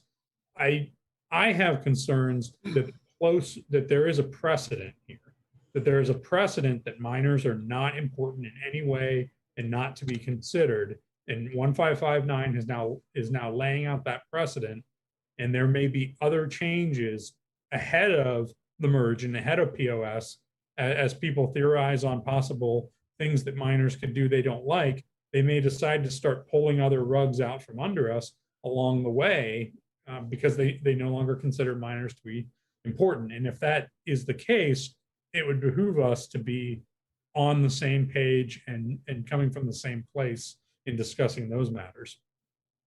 Yeah, and then just kind of expanding a little bit more, something that even Carter touched on a little while back, right when he was hearing about the EIP 1559, and kind of got underneath his skin right at first. And he's like, okay, if they're going to change the rules right at the end, as they sunset the miners, it's like, what really stops them from doing it to the stakeholders too? Changing the rules even on them. So it's like, how can the stakeholders feel safe that they're not going to get the rules changed on them? Because there is no social contract, as Carter would say.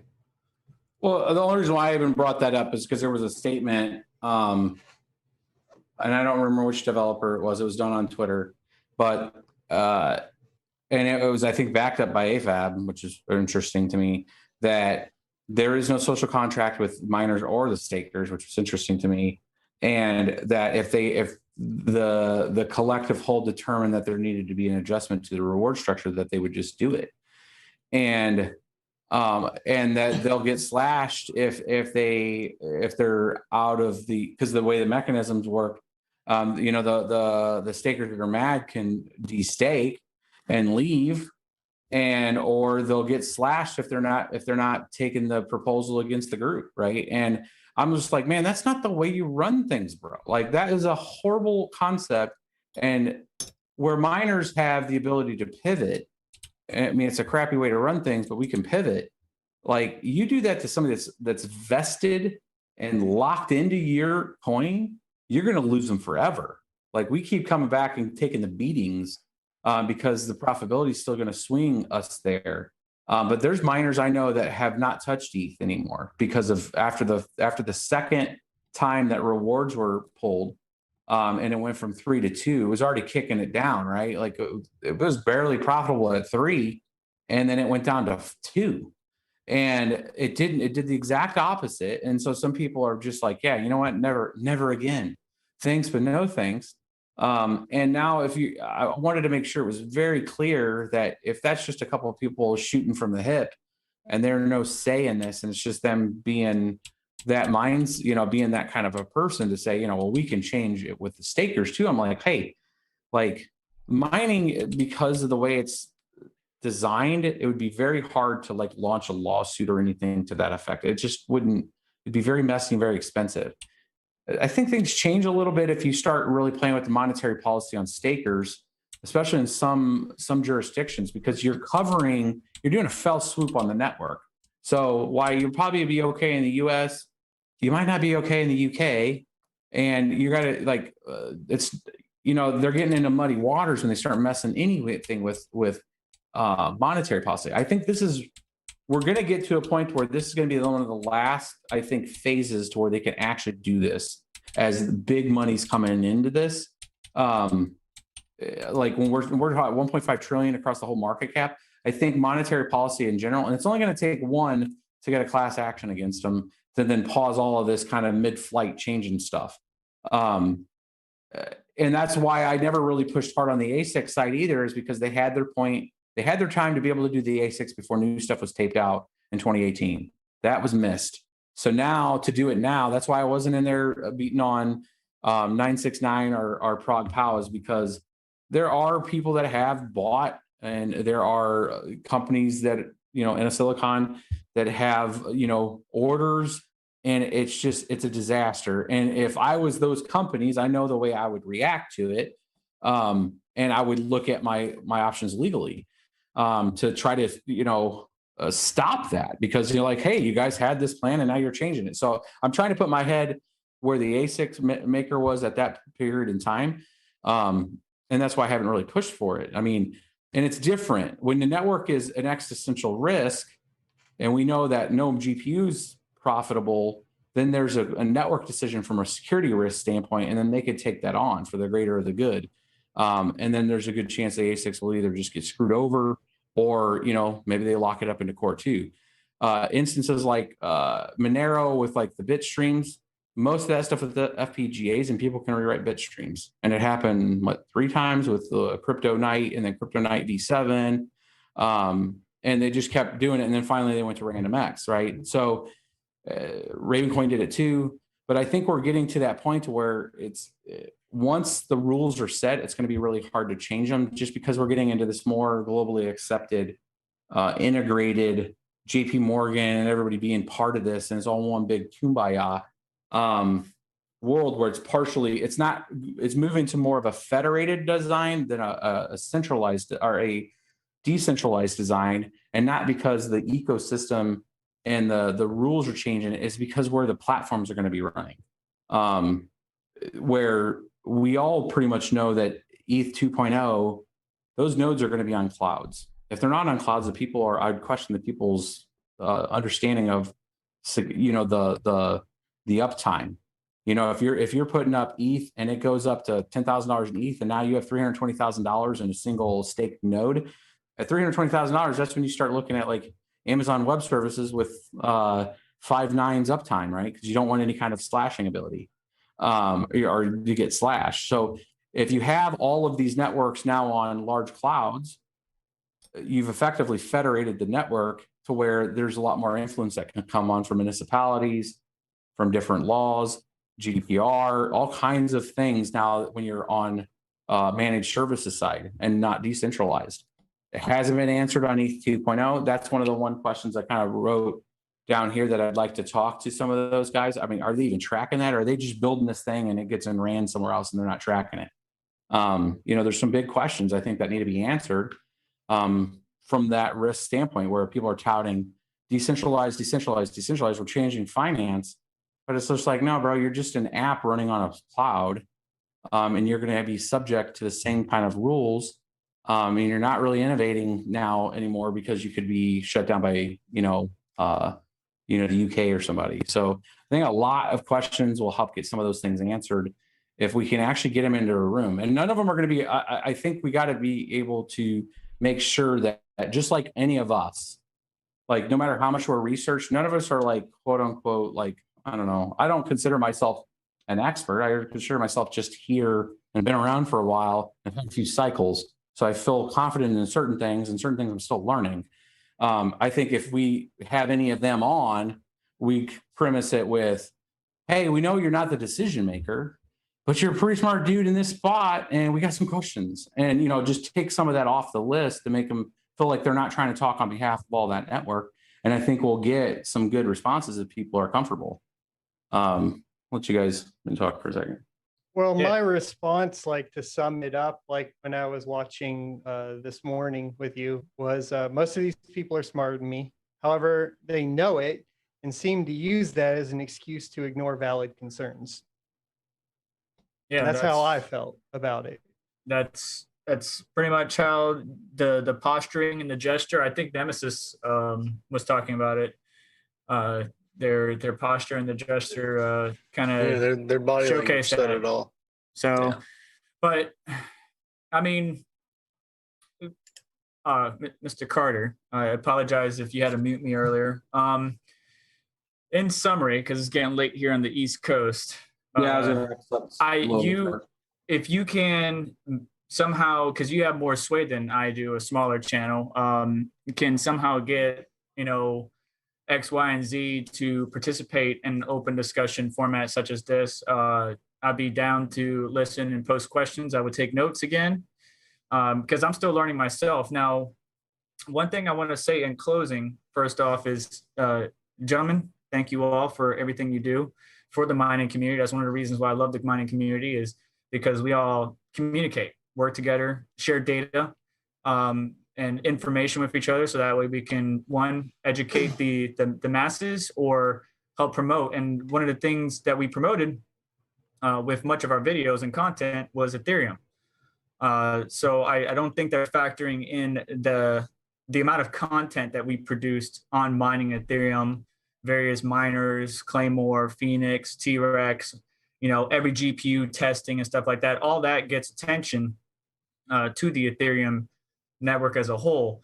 So, I wish that small bit, even though it's insignificant to them, really matters to us. I wish that would be considered, as far as what does the miners contribute, because we contribute a lot. And, we already talked about security and a number of other things, but I mean, Carter, you spent a number of your time working on documents or Excel spreadsheets, providing a whole bunch of data, in which I'm trying to learn from it. I'm actually learning quite a bit between my full-time job, but that's a lot of time that you're not getting paid for. And I really appreciate what you have contributed to the community. I know we all have our own data and spreadsheets. Some of us has taken designs from others and kind of molded into our own. So, that's all time that we're all not getting paid for. We're sharing this data because we love the community. At least I love the community.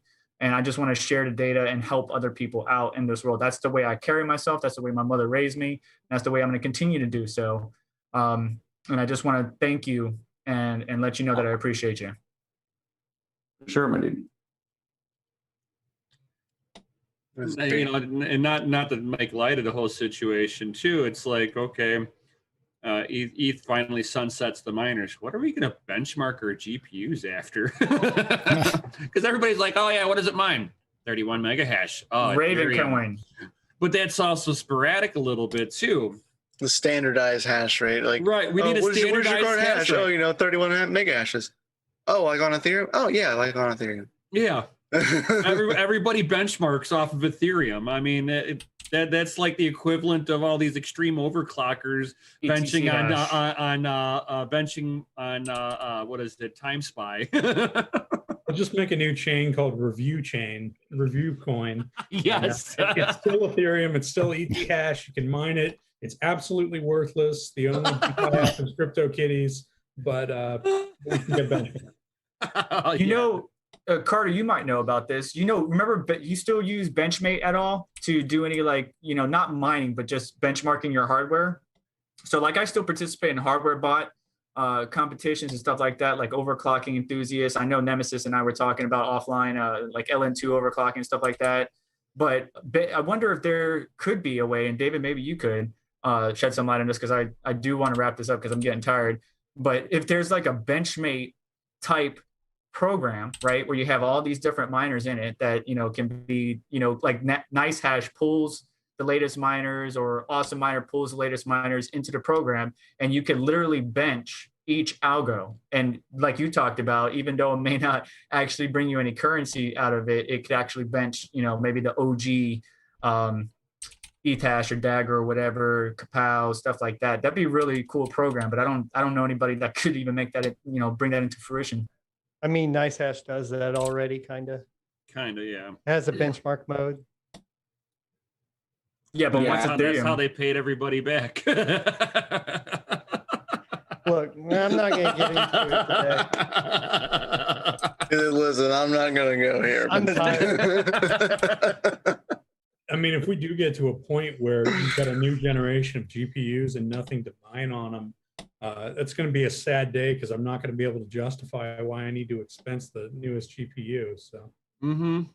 Oh yeah, that reminds me. I did manage to score a 3060 off the Newegg Shuffle. So if anybody needs any data or anything like that, sorry. Jealous, triggered. I missed all my guy. I'm really interested to run a couple tests. I've got prepared to find out just how strong that performance barrier is. The lock. Exactly how strong that handshake is. Right. They put a challenge out that I think was super dangerous personally, but yeah, and Ogata Girl had said on DCA's last Saturday night was I might be up for that challenge. It's an interesting challenge. Exactly. Everybody thinks the same because they're like, it's unhackable. Like, how about that? That's not a word you should use. Right. Can I get you guys to all go through like maybe in an order and drop your info for people in my chat so they can go and follow you wherever y'all are at and that sort of thing? Yeah, can you call it out on your stream, like the current setup, like what you have, and we'll go through it? Call it out. What do you mean call? Okay, yeah. So first is Bits, and I think I've already linked Bits a few times, but Bits, go ahead and introduction. Yeah, man. You guys can follow me on BitsBeTrippin on YouTube, Twitch. I finally got my Twitch stuff set up, so a lot of the deeper dive, this build actually I'm going to do on Twitch probably tomorrow, and then I'll bring a recap of it. This is a 14 card rig that you see me kind of putting together on the stream earlier. Here, I'll give you guys a quick preview actually, because it's actually almost ready to get put together fully here. I think I can switch my video source here to give you guys a little. There you go. So it's Nice. it's 4 3090s, 3 3060 Ti's, and the rest are all RTX 3070. So I'm gonna get a lot of hate, obviously, for that. So it's gonna be 14 cards, just a mixed setup, and then I have another rig that's gonna be all 16900 XTs. Again, ordered like when everything first came out and finally showed up, but. Yeah, a lot of those kind of builds like that are usually done on something like Twitch because it's long format like this. Might be 3 hours, and I'll take the recaps of those, put them on YouTube, just kind of what the settings are and stuff like that. But yeah, BitsBeTrippin on Twitter also. I feel like the 3070s are always the filler card right now. Max, I'll usually have to. Max. Okay, so I'm new. So the only way you can find me on YouTube is actually if you do a search for Max Voltage and then do a filter on channel. I've got about 50 subscribers, so just getting started. Have about, I don't know, 5 to 10 videos or something like that. But I'll be putting more content out there. Can you link it in chat and I'll throw it over right now? Because I was trying to if I can find it myself, sure. I would like to add something. He's big in the community, guys. Yeah, I would like to add something before SonOfATech switches over to the next person. You got it? He's new, but pretty knowledgeable dude. And he's been helping out in the DCA adventure and my streams and stuff. So Van Mald is the ID. Okay, got it. Thanks. And next is Mr. Nemesis. Can't hear you. You're muted. Muted. Stupid mute. So, yo, what's up, everybody? I am Nemesis from Crypto and Hot Rods. You can find me at Crypto and Hot Rods, where I'm very mining focused with hardware. I like to kind of think of myself as a hardware specialist, just because, you know, I love tinkering on physical things. I mean, I come from the world of hot rods and, you know, modern cars, so I'm used to dealing with computers, electrical stuff. I'm going to start doing some deep dives on doing repairs on GPUs that other miners have burnt up and stuff like that. I try to do as much testing as I can, just to kind of give people an idea of what they're, what the miners will do with each card. I mean, a lot of the same stuff that BitsBeTrippin does, but I don't have the whole software background like Bits does.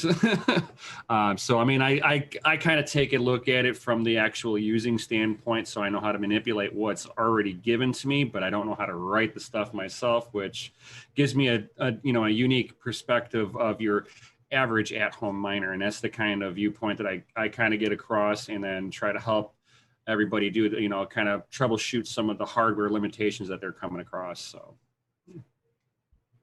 Awesome. Next is DCA. What is going on? Well, I'm Crypto Mikkel. I have my own YouTube channel, Crypto Mikkel. I also am one of the hosts of DCA Venture. Nemesis is also on there. You can find me there. DCA Venture, Crypto Mikkel. I do YouTube videos on like how-to tutorials on how to get up mining rigs, just from start bare bones. On Hive OS, I mainly shoot for Linux operating systems, Hive OS, and all those other portables, as well as actual Linux GPU miner. And yeah, thanks for having me. Yeah, can I get a link, by the way? I can't find your specific channel right now. I got you.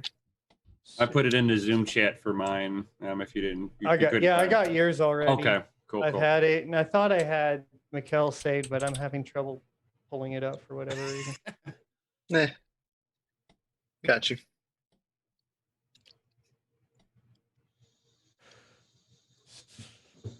That's Savage. I already have yours, Savage.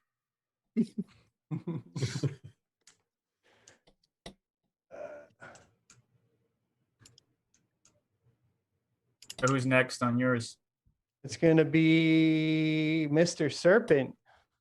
Talk to you a lot on Twitter. Yeah, man. Got to stay in touch.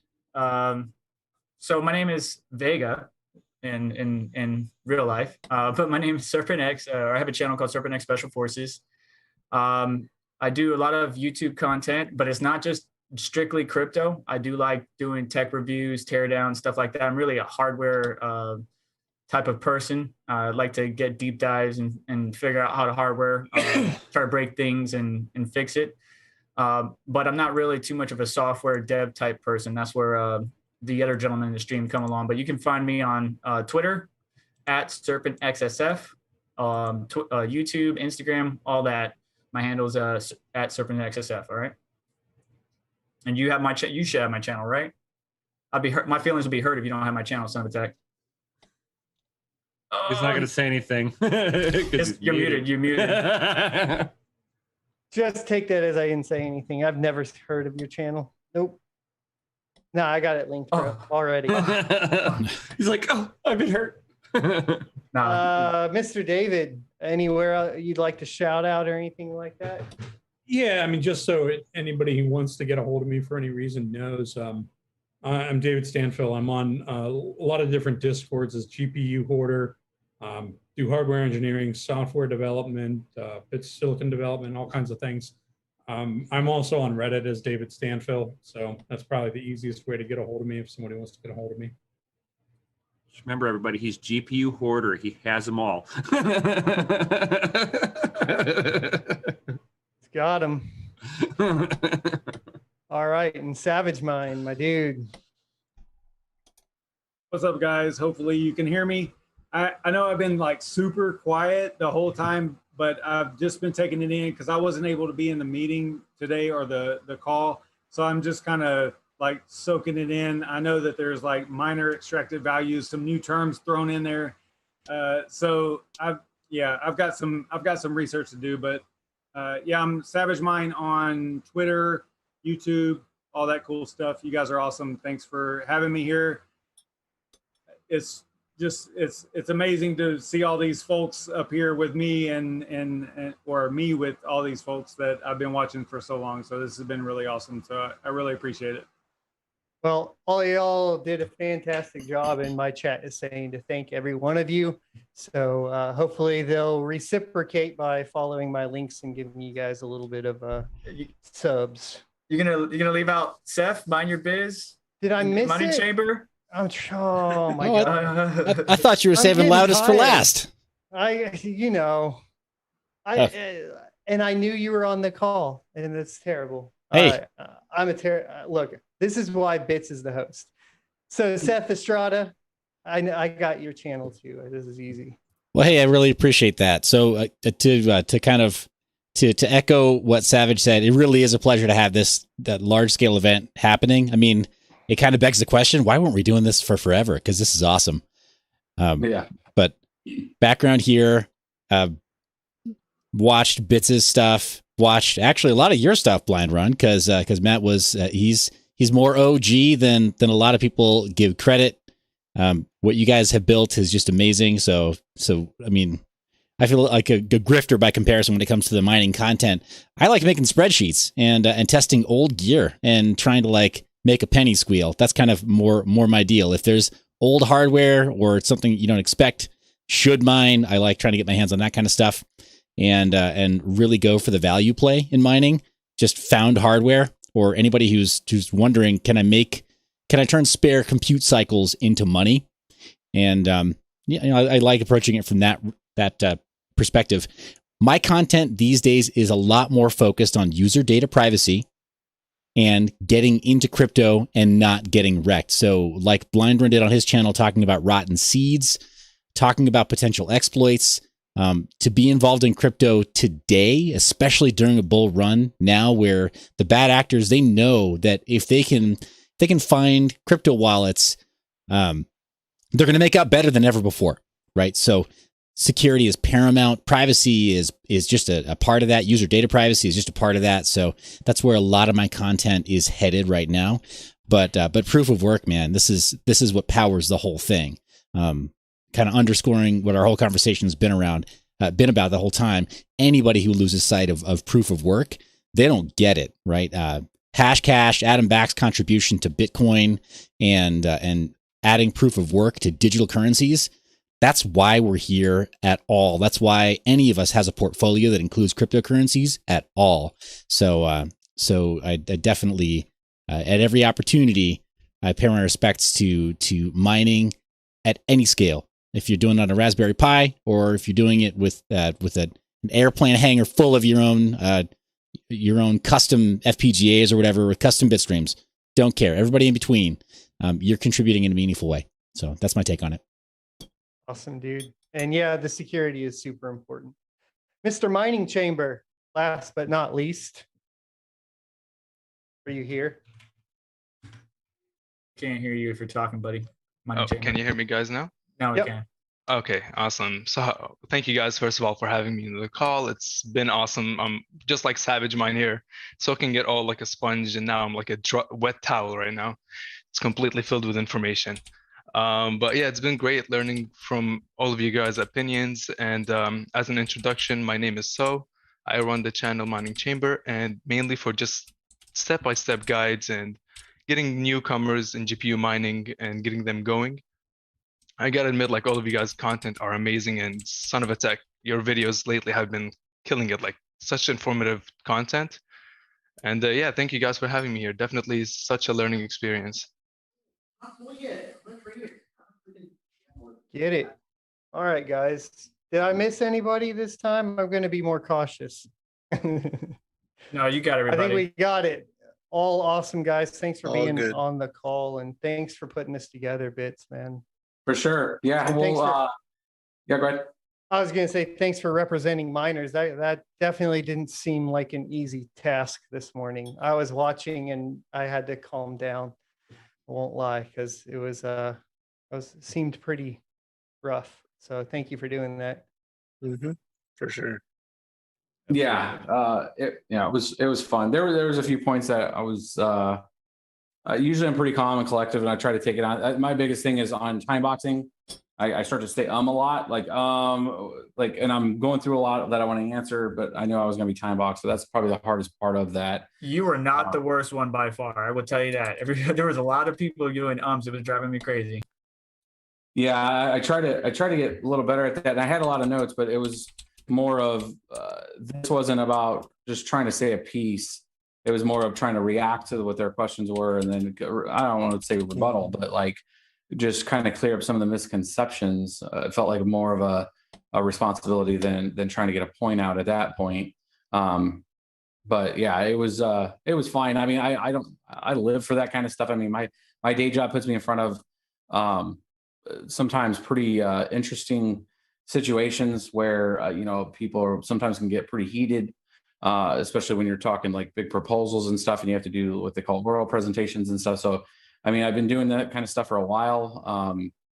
Big presentations, 1,200 plus people, like keynote stuff. So I'm pretty comfortable and confident if I know the information, but it's about, I don't know where they're going to go with it. And usually that question and answer live stream, this kind of experience is paramount for that kind of situation, right? It's where we can kind of think on our feet and kind of get to our point. And we're just getting better at that. And anybody that's watching or has watched this or watches, the recap of this video again, if you feel like you can be a contributor to it, you're not going to start off perfect. It's okay. Like, just have your cycles, you'll get better at it. And that's what I always tell people, like, you'll get better at it. I mean, you'll feel more confident because you understand the information, and it just helps you out. But I think, we should do this. I think the next one I'll look. I think it really comes down to, I like to anchor it around a key event or something to that effect. So like, I think after the core dev meeting next week, we'll kind of play it by ear, depending on how they incorporate the information from the cat herder meeting into this one. And if it looks like it's a disaster or they completely misrepresented or something, maybe we'll get them to a group and try to invite one of them on. I mean, if it goes pretty smoothly and it's like, hey, we're considering a block reward, we're going to watch it. I mean, our work may be partially, at least started there, not done, but we'll play it by ear and see if we want to come back as a group. I'm trying like hell to get the HX cards. I'd like to have kind of review with everybody if I can get a hold of some from NVIDIA and kind of do I sent out a whole bunch of emails. I'm happy to trade those in and out too with you if we can grab them. Yeah, I wanted to open them up. So I have some contacts back with Linus, Tech Tips, and Jake. That's with them. I'm trying to hit everybody. JSuitSense, Gamers Nexus. I mean, I gave Gamers Nexus my Titan V back when those first came out, and that's why he was able to do 2 Titan Vs in one of his videos. Actually, if you Google Titan V BitsBeTrippin, you'll see it. Like Gamers Nexus's video actually comes up first. But I've tried to reach out to them and said, hey, if I get them, I'll send them to you. If you get them, I don't care if I'm remoting in. I'm afraid NVIDIA is going to do what NVIDIA does, and they're going to go and look at metrics, and they're going to send it to like a JSuitSense of the world. And he's going to be like, what the hell do I do with this? Well, they told me specifically that they aren't sending them because they're only party boards. So you need to be emailing ASUS and those guys. I've sent a gigabyte. I have contacts that all of them. Yeah. And I'm trying to get them. And I have an open comm with Sapphire trying to get if it's going to be the 5500M or if it's the 5700M. I've heard some rumblings that they should hopefully have something announced in the first part of this March. I'm surprised they haven't came right out after NVIDIA did, to be honest with you. And just announced theirs. But again, I'm trying to get that too. So, well, just FYI, I don't think they'll be sent. I don't think the GPUs are going to be sent to the content creators like JSuitSense and stuff like that. Maybe Gamers Nexus, but those platforms, if you haven't seen their content lately, is not a really mining eccentric. I don't think they have anything against it. It just seems like they're less likely to get a mining card shipped to them. At least some of them, not all of them. Yeah, Linus and Jake and those guys will probably end up getting them just because they've covered mining several times. When Linus and them built their rig, I was talking to Jake through, I was helping them through Twitter. Yeah, so I saw that. Yeah, I was making sure that they got the miners running and all that. So I try to keep that connection open with them just because they have a lot more influence and, can find out where they're going to be at. How do we get them and that kind of thing. So I'm trying to get that. And then also it plays in this weird way back into what we were just talking about with Ethereum. So, because that's going to be the next round of hash power if they go and drop 1 million of those. So we can start to measure what that output's going to look like to the network and that big hit. And we thought ASICs were going to be rough. If NVIDIA drops 1 million of those out on the system, it's going to get expensive. But yeah, so that'll be the next series of videos we can probably work together on. I'd like to do one on ETH 2.0, and then if EIP 1559 is fully confirmed, what the final rollout looks like after whatever decisions are made, if there are any changes. But yeah. Yep. And I got those three points behind me, and I'll bring those up next week at that dev meeting if they let me in it. Otherwise, I'll be in the dev chat. I'm in their Gitter, and the R&D. I mean, there's a few of you guys in the R&D channels too, and trying to talk to those guys directly just to see if we can get somebody on there. So I'll see if I can get Micah at a minimum set. He seemed very willing. So we'll see if maybe the next one we can get him in there. Okay. Sounds good. Thank you, guys. All right. Well, I guess we'll wrap it up. If anybody has anything else, but and yeah, it was a good one. 2.5 hours. A long time, boys. Yeah, I'm gonna wrap it up in my stream and call it a night. Just a hearty thank you, gents. Thank you. Thank you. Yep, mine. All right, mine's offline. Awesome, dudes. Awesome stream. Get back to it. All right, guys. So good value extracted from our side.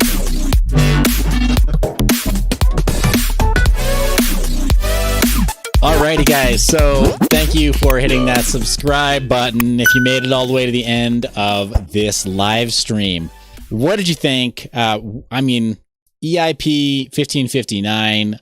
It sounds like it's supposed to help sort of stabilize the fees and create a more usable experience, a more usable Ethereum, which during the bull run right now, if we expect more upside, is kind of a necessary pivot. But it might be a little, is it too little too late? You tell me. Could it be? Maybe. Is it going to affect miners in a very negative way? That's what we're hearing, right? So left, right, and center, all kinds of like air quotes, political opinions from within the community, people who are doubtful that it's going to achieve its objective of making things better. But you tell me down in the comments. Also, tell me, of all the mining influencers that we had here on the live stream, who did you enjoy seeing the most? Who should I do a crossover episode with? And what kind of mining considerations or crypto topics do you want me to rap about with them? Guys, really appreciate you watching the live stream. It means a lot. Thanks for the comments. Crypto Noof, Decentralized.